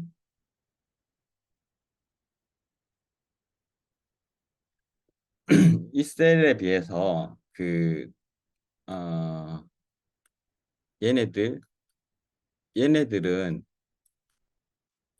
주파수가 같으면 서로 간섭 현상이 일어나겠죠. 그러니까 얘네들은 서로 다 달라야 됩니다. 바로 인접해 있는 애들은. 근데 얘하고 얘는 주파수가 같아도 돼요. 그러니까 같은 주파수를 재사용할 수 있게 되는 거죠. 이렇게 해서 이제 좁은 공간에서도 그 주파수 할당 폭이 작지만 이거를 여러 기지국이 공동으로 사용할 수 있도록 만든 겁니다. 아까도 얘기했지만 이제 셀이라는 거는 다수의 사용자를 수용할 수 있는 다중 접속 기술입니다. 그래서 이제 그 이동통신에서 멀티플 액세스라는 것이 굉장히 중요한 개념입니다. 그래서 이제 뭐 여기 보면 이제 이렇게 있죠. 일정 거리가 떨어지게 되면은 동일한 주파수를 재활용할 수 있도록 되어 있습니다. 그래서 주파수 이용 효율이 높아지게 됩니다. 자, 이렇게 보면 이제 셀에서 그 사용하고 있는 그 주파수는 네 종류 정도가 돼요. 자, 봅시다. 얘는 자, 1번 얘하고 얘는 주파수가 같아도 돼요. 근데 얘하고 얘는 같으면 안 돼요. 그러니까 얘는 2번 주파수를 써야 됩니다. 근데 얘하고 붙어 있는 얘는 이제 3번 주파수를 쓰게 되는 거죠. 얘하고 떨어져 있으니까 여기는 또 3번을 쓸 수 있겠죠.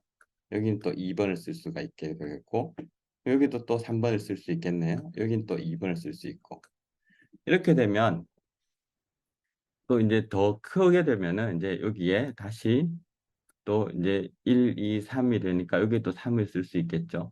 이런 식으로 하니까 이제 그 총 3개의 영역으로 주파수를 나누면은 충분히 통신을 할 수가 있게 됩니다.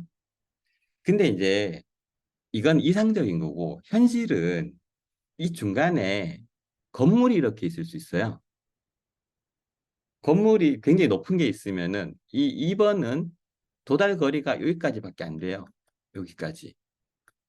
이쪽으로는 여기까지 가는데 이쪽에서는 요만큼밖에 못 갑니다. 그러면 이 부분을 커버하기 위해서 3번이 이까지 내려와야 돼요.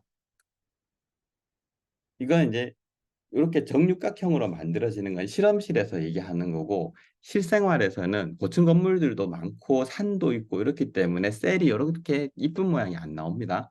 그러다 보니까 3번이 여기까지 내려와 버리고 3번도 여기에 만약에 또 여기에 또 건물이 있어서 이렇게 하다 보다 보면 3번이 또 이렇게 올라가야 돼요. 그러다 보면 이 3번하고 이 3번이 서로 간섭을 일으킬 수 있게 됩니다. 그래서 요거를 이제 해결하기 위해서 여기 이제 4번, 네 번째 주파수를 이제 할당을 하도록 하는 겁니다. 그래서 총 네 종류의 주파수를 사용해서 이렇게 현실적인 문제를 피해갈 수 있도록 만들어 놓은 거죠. 현실적으로는 그러니까 이렇게 딱 정육면체로 그 셀이 딱딱딱 구별이 될 수 있다고 하면은 세 종류로만 나눠도 충분한데 현실에는 뭐 건물도 있고 뭐 또 그 저기 뭐야 산도 있고 그다음에 특정 지역에 사람들이 너무 몰리는 경우도 있고 이러다 보니까 이 주파수 한 개를 가지고 이렇게 3등분을 해가지고 쓰기에는 좀 애매하니까 한 개 더해서 이제 네 번째 주파수까지 사용할 수 있도록 그래서 주파수 대역 범위를 4등분 해가지고 서로 다른 이 그 기지국들이 사용할 수 있도록 이렇게 나눠놨습니다. 예, 그래서 이제 이렇게 다중 접속, 그러니까 기지국 하나에 여러 개의 통신 장치들이 단말기들이 연결할 수 있어야 되는데 그걸 이제 다중 접속 기술이라고 합니다. 다중 접속하는 방식으로는 먼저 이제 주파수 분할 방식이 있어요. 주파수 자체를 여기 보면 4등분 해놨죠? 4등분 했는데 각각의 셀 안에서도 만약에 이 셀에 전화기가 100대가 연결이 된다라고 하면 이 100대가 그 얘가 3번이 가지고 있는 주파수 범위를 100등분을 하는 거예요. 100등분을 해가지고 한 대는 여기를 쓰고 한 대는 여기를 쓰고 다른 한 대는 여기를 쓰고 이런 식으로 해서 나눠서 사용하는 거를 FDMA 방식이라고 합니다. 옛날 방식이에요. 주파수 분할 방식이 이제 1세대 통신에서 일반적으로 썼던 방식입니다. 그다음 TDMA 이건 시간을 나눠 썼습니다. 자, 1초라는 시간이 이렇게 흘러가요. 여기 1초입니다. 1초가 흘러가는데 얘를 아까는 이제 주파수를 나눈 건데 뭐 0.1초는 A가 쓰고 다음 0.1초는 B가 쓰고 컴퓨터 그 하는 사람들은 시분할이라는 개념을 알 겁니다. 그 CPU가 이제 그 다중 프로세스를 처리를 할 때 이제 그 뭐야 시간을 나눠 가지고 그 CPU가 동시 그 뭐야 조금씩 서로 다른 프로세스를 실행을 시키잖아요. 그래서 이렇게 이제 시분할로 나눠서 쓰는 방식을 이제 TDMA 방식이라고 합니다. 요거는 요게 이제 2세대에서 전 세계에서 가장 많이 사용되었던 GSM이란 통신 방식입니다. 미국, 유럽이 GSM이란 방식을 사용을 했어요. 그 다음에 FDMA는 이제 일본에서 사용을 했고, 일본에서 그 이렇게 이 FDMA를 썼고 시분할 방식으로 GSM이라는 게 있는데 얘가 이제 미국과 유럽에서 쓰였습니다. 그 당시에 통신 강국들 뭐 미국의 그 미국이라든가 아니면 유럽의 그 노키아 그다음 프랑스 톰슨 뭐 영국의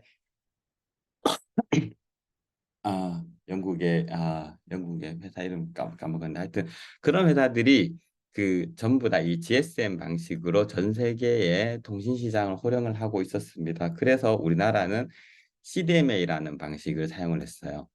코드 분할입니다. 그냥 똑같은 신호를 써요. 똑같은 신호를 이렇게 사용하는데 내 신호를 보낼 때 나는 A라는 코드를 이용해서 내 신호를 보내요. 그 다음에 그 다른 사람이 또 보낼 때는 이제 이 사람은 B라는 코드를 이용해서 신호를 이렇게 암호화시킵니다. 또 어떤 사람은 C를 통해서 암호화시키고요. 이거를 모듈레이션 시켜가지고 하나의 큰 신호로 이렇게 전달을 하는 겁니다. 그러면은 받는 쪽에서는 이거를 각각의 코드를 알아야만 얘네들을 사용할 수가 있게 돼요. 그래서 그 주파수 분할 방식이나 시분할 방식에 비해서 이게 이제 그 저기 보안 성능이 굉장히 높습니다. 코드 분할 방식이니까 코드를 모르면은 해독을 못 하는 거예요. 그래서 이게 이제 군대에서 사용하는 이렇게 군대 갔다 온 사람들이면 이렇게 그 통신병들이 등에 짊어지고 그 배낭처럼 짊어지고 다니는 그 통신 장비를 알 텐데 그 통신 장비에 이 CDMA 방식이 적용되어 있습니다. 그래서 도청이 뭐 완전 불가능한 건 아닌데 기술적으로 매우 어려운 뭐 다 인간이 만든 기술이니까 그 뭐 창이 있으면 방패가 있는 거고 또 방패가 더 강해지면 또 더 센 창이 나오는 거고 하는 거잖아요. 그러니까 그 이게 이제 그 코드 분할 방식은 이제 도청이 매우 어려운 방식입니다. 그래서 이런 식으로 해서 이제 그, 그 서로 다른 코드를 부여해 가지고 통신할 수 있도록 만들어 놨습니다. 이게 우리나라에서 세계 최초로 상용화 시켜서 만들어낸 이제 CDMA 방식입니다. 주파수를 분할을 해요. 이렇게. 근데 직교 방식으로 분할을 합니다. 주파수를 이렇게 해서 보통 이렇게 조금씩 조금씩 나눠서 쓰거나 하는데 이번에는 직교 방식으로 나누니까 이런 식으로 나눠버려요. 이렇게 해서 이제 다중 접속하는 방식도 있습니다. 요거는 그 비교적 잘 사용이 되지 않고 그냥 그러니까 2세대쯤에서 아니 3세대쯤에서 사용이 되다가 지금 좀 사장됐습니다. 기지국은 그 보통 이제 이런 식으로 밖에 안테나가 있는 형태로 돼 있는 걸 많이들 이제 보게 될 겁니다. 이런 식으로 돼 있는데 이 여기 안쪽에 이제 통신 장비가 들어 있어요. 이렇게 돼 있는 형태의 무선 통신 설비를 기지국이라고 합니다. 이런 기지국이 그 스마트폰 단말기랑 이렇게 통신하는 방식, 기지국과 단말기 간의 통신하는 방식을 가지고 우리가 이제 CDMA다, GSM이다, 그다음에 WCDMA다, 뭐 LTE다 이런 방식의 이름을 사용을 합니다.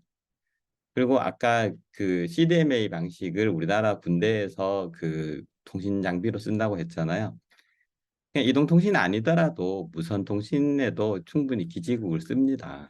실제로. 그래서 그 SK텔레콤이 예전에 017 전화번호를 사용하던 시절에 그 구축해 놓은 게 우리나라 국방통신 서비스 시스템이에요. 그래서 그 군대는 017 그러니까 그 이동통신망을 통해서 이제 군용 통신을 할 수가 있게 됩니다. 군대가 사용하는 그거하고 우리가 일반적으로 사용하는 그 기지국하고는 조금 다릅니다. 같은 설비 안에 포함이 돼 있기는 한데 이제 약간 다른 방식을 사용합니다. 보안 성능이 높아야 되기 때문에 동일하게 사용하지는 못합니다. 셀의 크기는 이제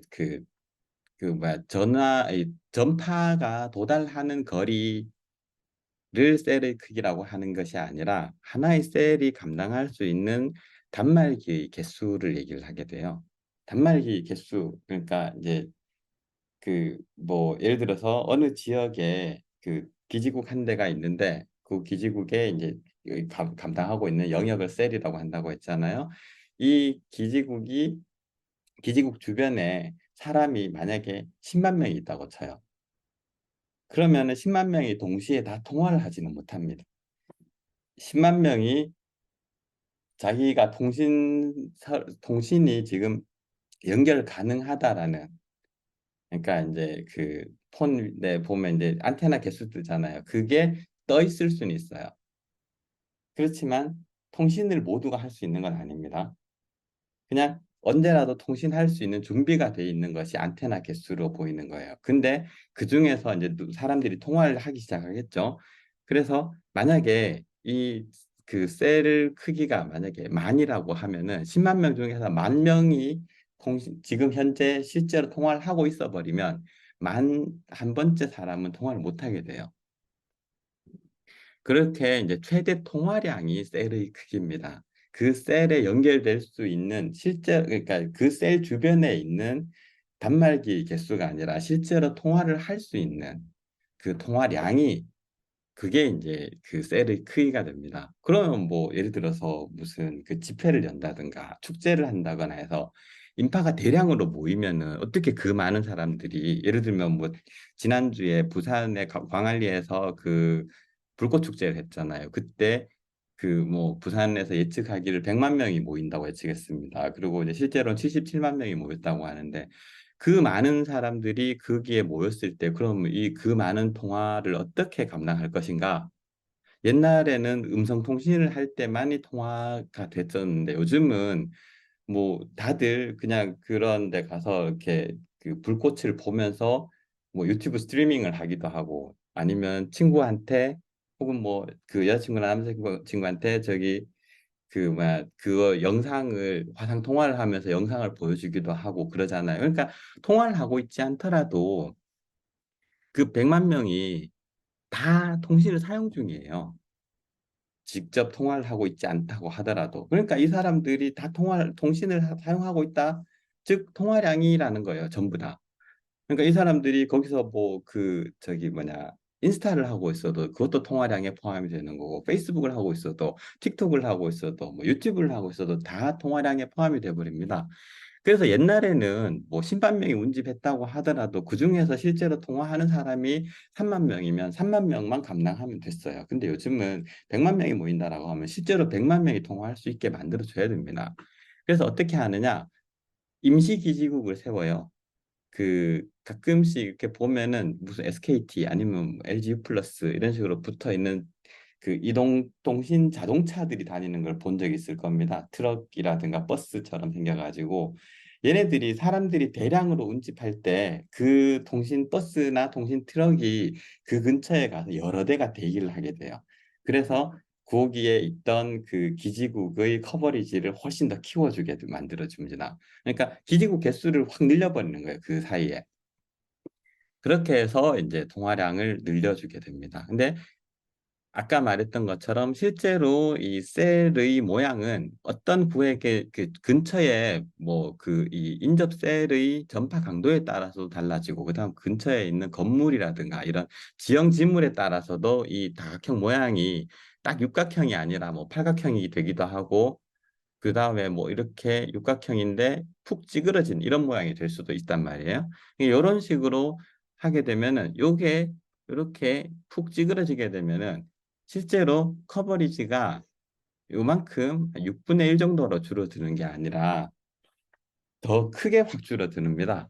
셀 크기가 반이 되면은 그 이렇게 셀이 4배가 들어설 수 있게 돼요. 그런 식으로 하게 되는데 이게 이런 식으로 줄어들게 되면은 여기만 줄어드는 게 아니라 이쪽도 같이 줄여줍니다. 그래서 셀 크기를 요만하게 만들어요. 그래서 여기에다가 다른 셀을 더 배치를 해가지고 그러니까 이제 그 이동통신 트럭을 여기 이런 식으로 배치를 해가지고 얘네들이 이 한 개의 그 기지국이 감당하던 것들을 나눠서 감당하도록 만들어줍니다.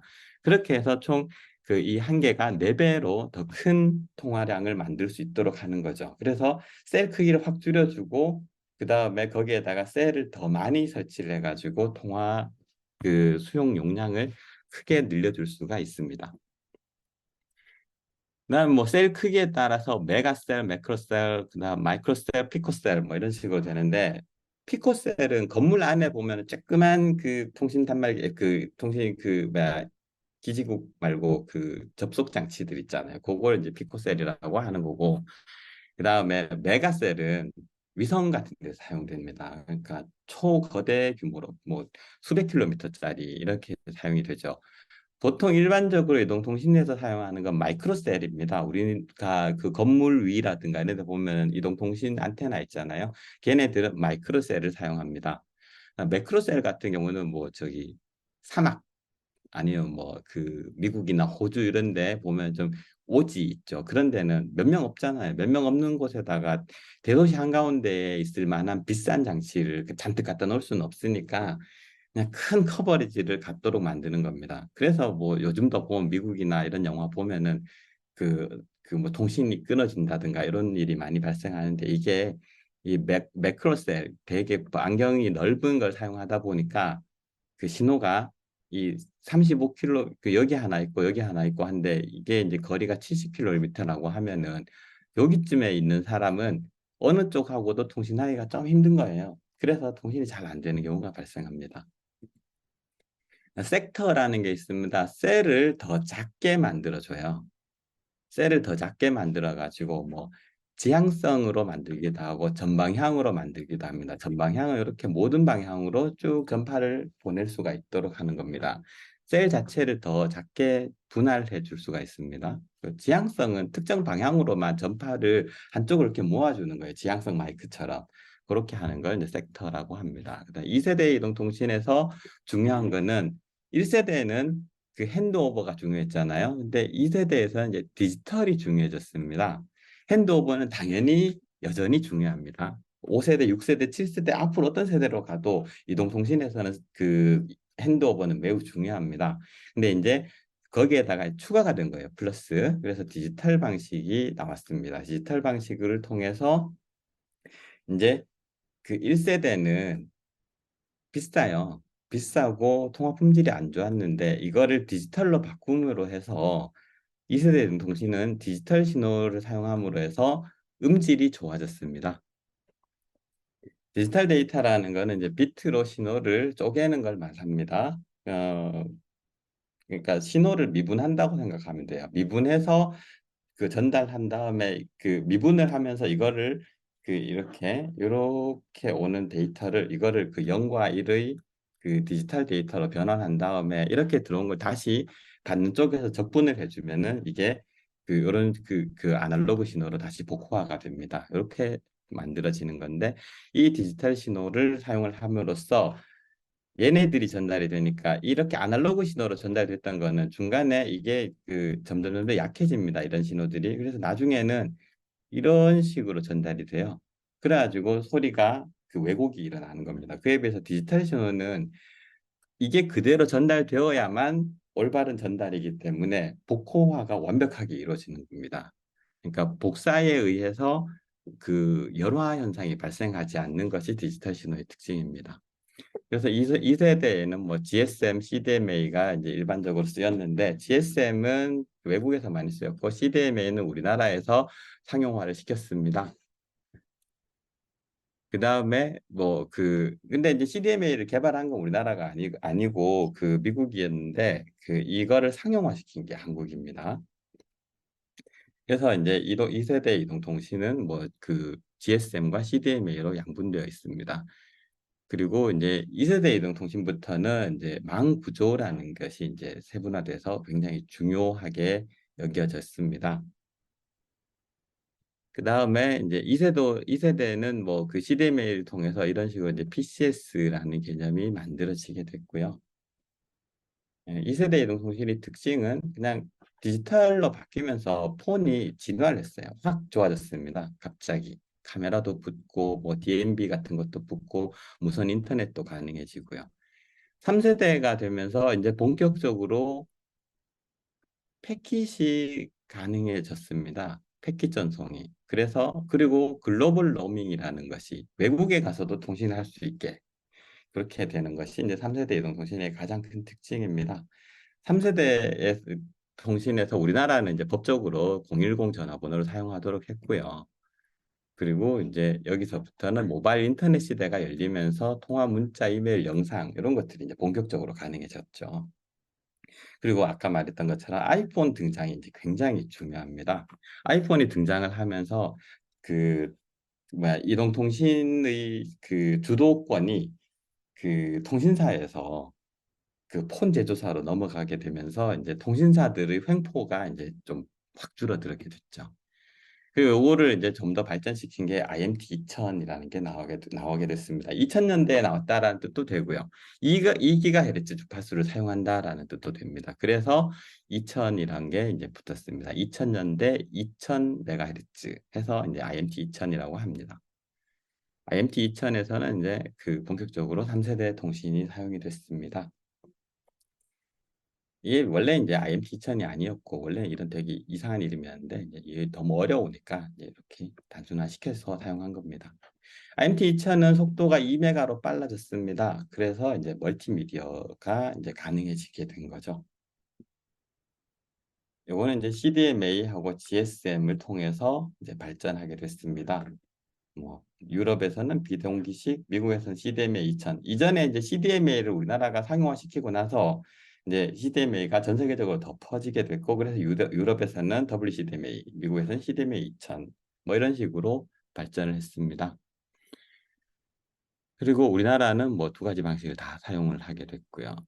그리고 이제 뭐 그 WCDMA는 그 고속 통신 이게 이제 중요합니다. 14.4메가까지 이렇게 속도를 올렸고요.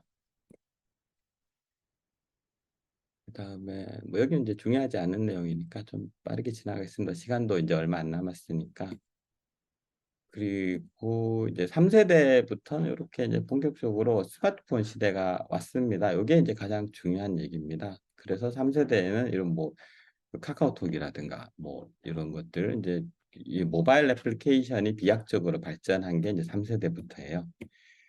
4세대 통신에서는 이제 All IP 기반이라는 것이 이제 굉장히 중요해졌습니다. 그러니까 IP 기반의 서비스들이 이제 본격적으로 커진 거죠. 음, 그리고 이때 이제 사용한 기술은 이제 LTE Advanced라고 합니다. 그리고 모든 장비에 IP가 부여되면서 이렇게 아까 말했던 이제 이 IP 기반의 서비스들이 4세대부터 본격적으로 이루어지게 됐습니다. 그래서 뭐 그 데이터 사용량이 이제 음성 통화보다 더 많아지게 됐고요. 그리고 이제 데이터 기반으로 여러 가지 이런 서비스들이 나오게 됐습니다.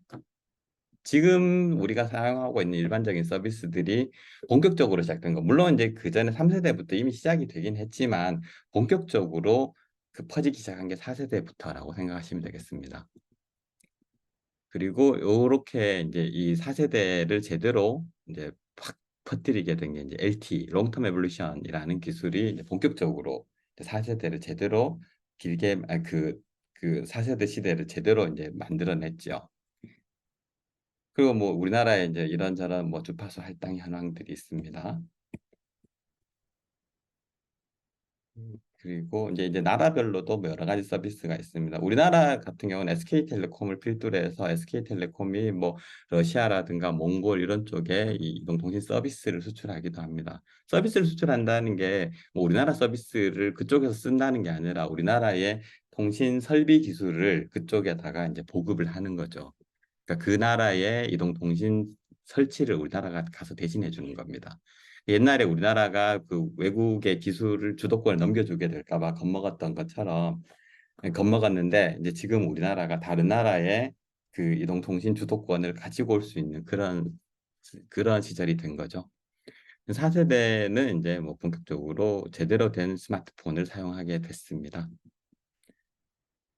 그리고 5G 이제 5G는 그 4G 그러니까 4세대보다 포스트 제너레이션에 비해서 피프스 제너레이션은 20배 정도 속도가 빨라졌고 처리 용량도 100배 정도 많아졌습니다. 그래서 3D 영상, 360도 영상, 홀로그램 이런 것들이 아니면 초고화질 4K 영상 이런 것들도 전송할 수 있는 그런 세상이 됐습니다. 5G의 가장 중요한 점은 초연결성, 그다음에 초저지연성, 지연이 매우 적습니다. 그래서 이제 이런 다양한 서비스들이 가능해진 거죠. 우리나라에서 이제 이 그 5G 기술을 본격적으로 적용했던 건 이제 평창 올림픽부터입니다. 그래서 이제 여기에 뭐 타임 슬라이스 기술을 이용해 가지고 이런 것들을 그 저기 뭐야 이 그 여러 대의 카메라가 찍은 거를 이제 그 쭉 한꺼번에 전송해 가지고 이거를 동시에 여러 가지 방향에서 볼 수 있는 그런 서비스를 이제 이동통신을 통해서 구현을 해낸 겁니다. 그냥 5세대는 이제 그 전에는 폰과 폰을 연결하는 시대였어요.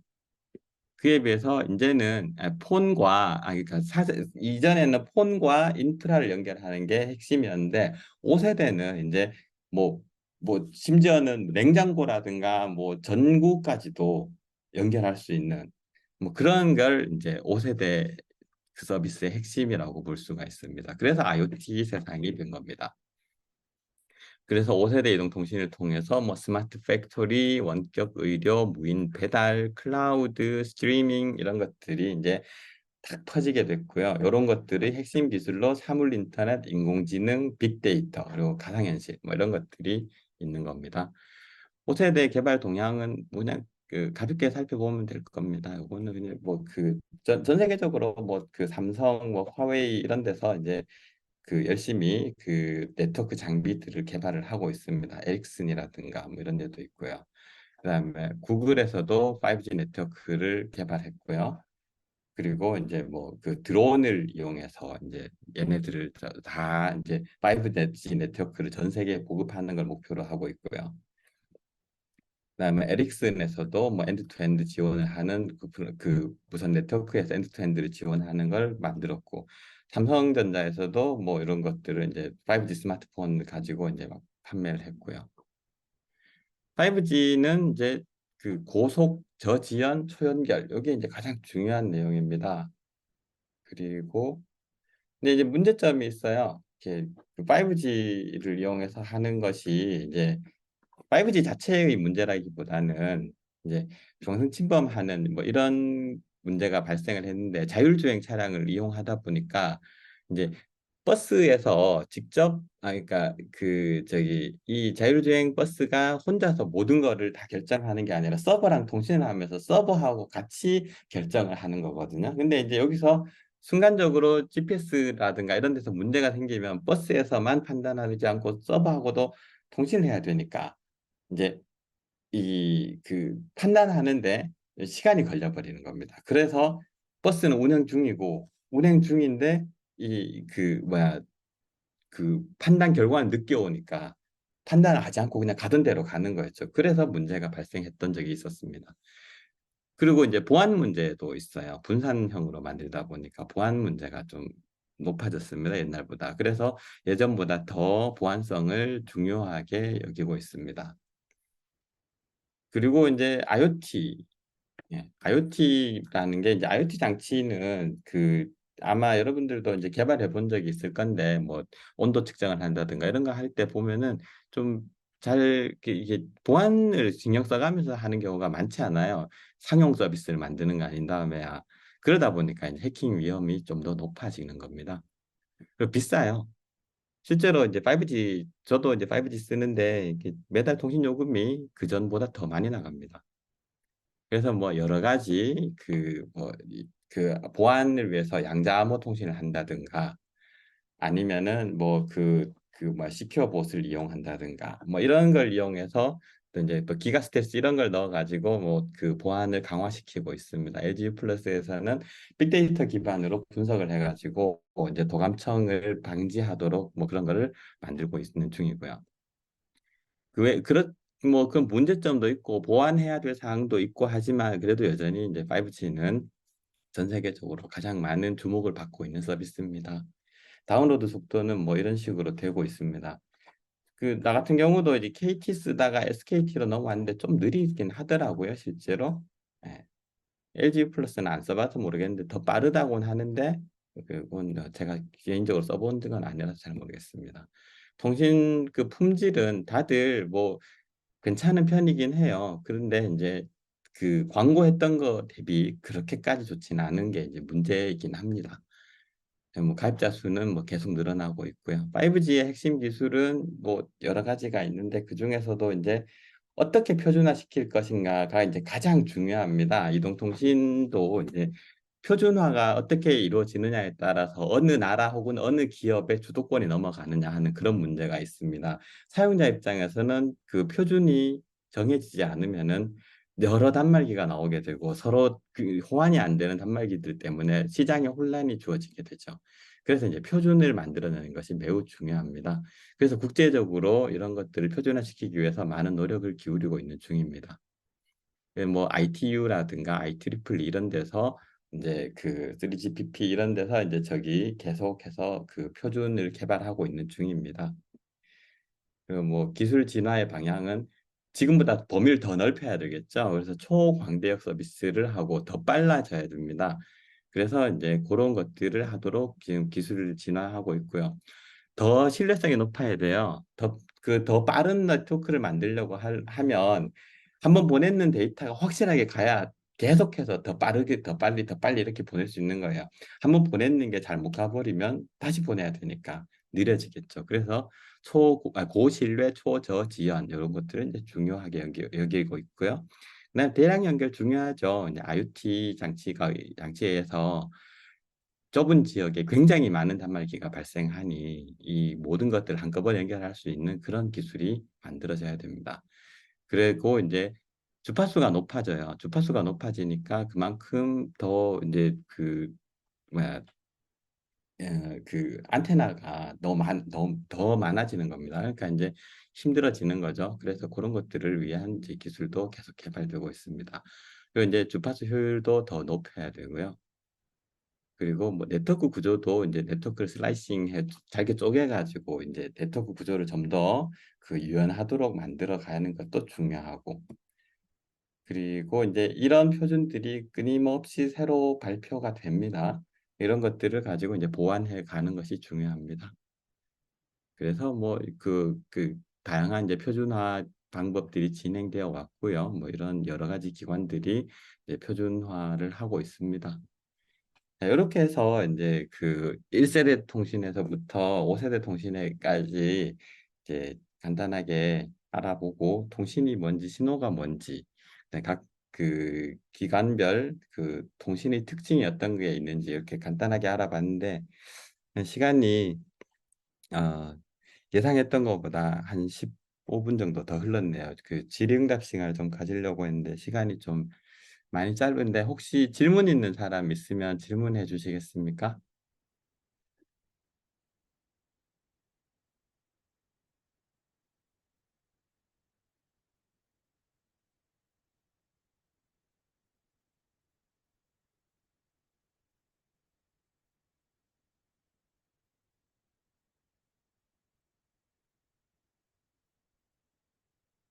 음, 공유 중지를 어떻게 하지? 아, 여기 있네. 혹시 질문 있는 사람 있어요? 아, 디지털로 변환하는 걸 미분한다고 생각해 본 적은 없었다고 이제 이승혁 씨인가요? 아, 얘기를 했네요. 예, 뭐 그렇죠. 보통은 이제 그거를 그 그렇게 생각을 잘 안 하죠. 예.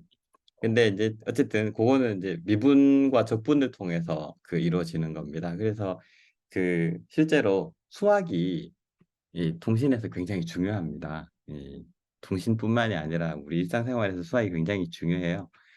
그 수학이 어떤 식으로 중요하게 쓰이는지 잘 모르는 경우가 좀 많긴 합니다. 그렇지만 그 수학을 통해서 아주 많은 것들이 이루어져요. 뭐 요즘 또 그 여러분들도 아마 인공지능 관련해서 많이 공부를 하고 있을 텐데 인공지능에서도 뭐 예전에 그냥 대충 공부하고 지나갔던 것들 중에 뭐 그런 거 있잖아요. 함수도 보면 그냥 함수가 있고 그러니까 이제 미지수 x가 아래에 있으면 뭐 y 이퀄 x 제곱 이러면 그냥 함수라고 하잖아요. 근데 미지수 x가 위쪽에 있어요. 승수에. 아래쪽에는 지수 e가 있습니다. 익스포넨셜. y 이퀄 2의 x승이라고 하면 여기 지수 함수가 되거든요. 이 지수 함수에다가 양변에다 로그를 취해주면 이게 로그 함수가 돼요. 그러면 이제 로그 y 이퀄 x가 되는 거죠. 그럼 요거를 이제 x와 y만 바꿔주면 y 이퀄 로그 x가 되고 뭐 그런 그 지수 함수와 로그 함수의 관계 그다음에 이게 지수 함수가 로그 함수가 되기 위해서는 여기서 뭐 그 미분을 해야 되는지 적분을 해야 되는지 또 데이터를 여러 개를 평가하고 분석하고 하는데 그 뭐 그 어떤 서메이션이 사용되는지 뭐 이런 것들을 확인하려고 하면은 어쩔 수 없이 수학적으로 접근할 수밖에 없게 되는데 뭐 그런 것들이 이제 많이 쓰입니다. 그래서 그냥 우리가 일상생활에서 보는 그런 개념을 단순히 그 아까처럼 그 신호를 아날로그 신호를 디지털로 변환한다라는 측면보다는 요거를 미분을 한다라는 식으로 약간 수학적인 개념으로 바꿔서 생각해 보면은 또 되게 재밌을 겁니다. 뭐 혹시 다른 뭐 질문이 있거나 한 거 있어요? 없으면 여기서 마치도록 하겠습니다. 조금 러프한 질문인데 하나 괜찮으실까요? 네, 괜찮습니다. 네, 뭐 객관적으로 답변하시기 아마 어려울 것 같긴 한데, 네. 지금 한국 통신 기술이 세계에서 네. 선도하고 있는 수준이라고 얘기할 수 있는 정도일까요? 아니면, 음, 그, 이승엽 맞아요? 네. 이승엽 씨는 어떻게 생각해요? 최근에 보면 이제 평창 그 동계올림픽 때도 뭐 그 시절에 나왔던 얘기로 기억하고 있는데, 뭐 5G 국제 표준에 뭐 등록이 될 수도 있다는 등 이런저런 기사들이 있었잖아요. 네, 그래서 나름대로 선방하고 있는 건가 싶기는 한데, 예, 네. 교수님 의견 듣고 싶어서. 그 전 세계에서 그 저기 뭐야 기지국들 있잖아요. 아까 네, 이제 기지국 얘기를 했는데 기지국 뒤편에 보면은 교환기라는 게 있어요. 스위치라고 하는 거. 우리 네트워크에도 보면 그 강의실 같은 데 보면 조그만 스위치 있잖아요. 네.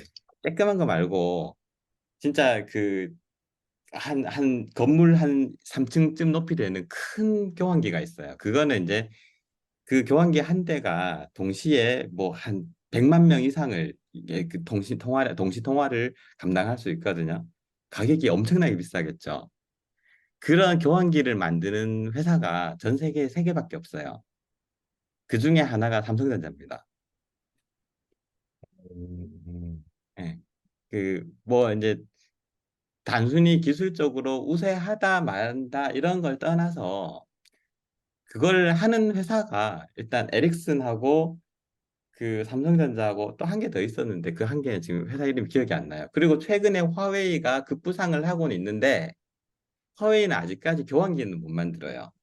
기지국은 만드는데. 음, 그러니까 우리나라가 통신 기술을 주도하느냐?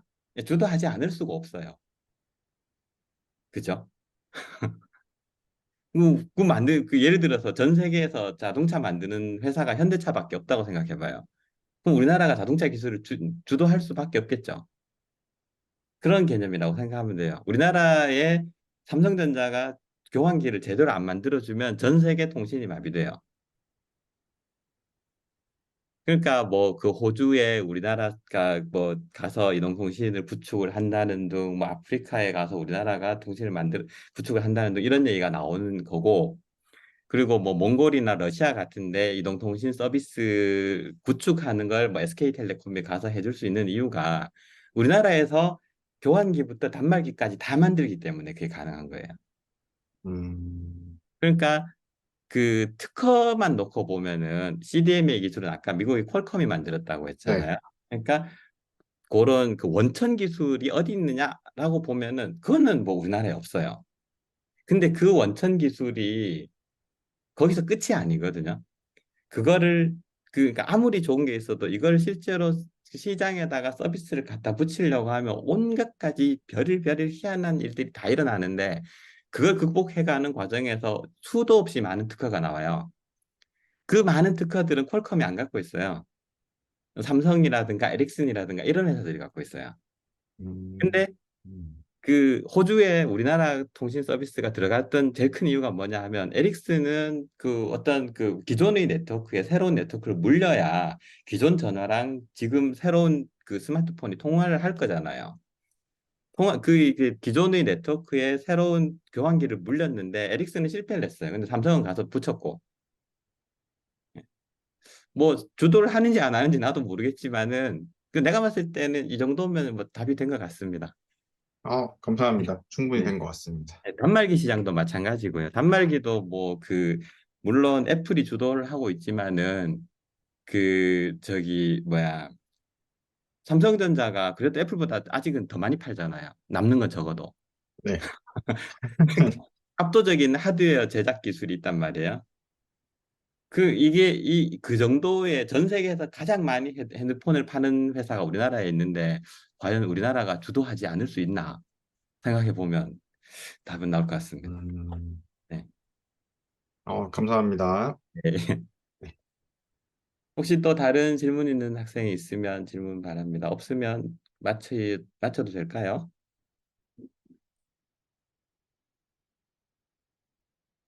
우은진 팀장님.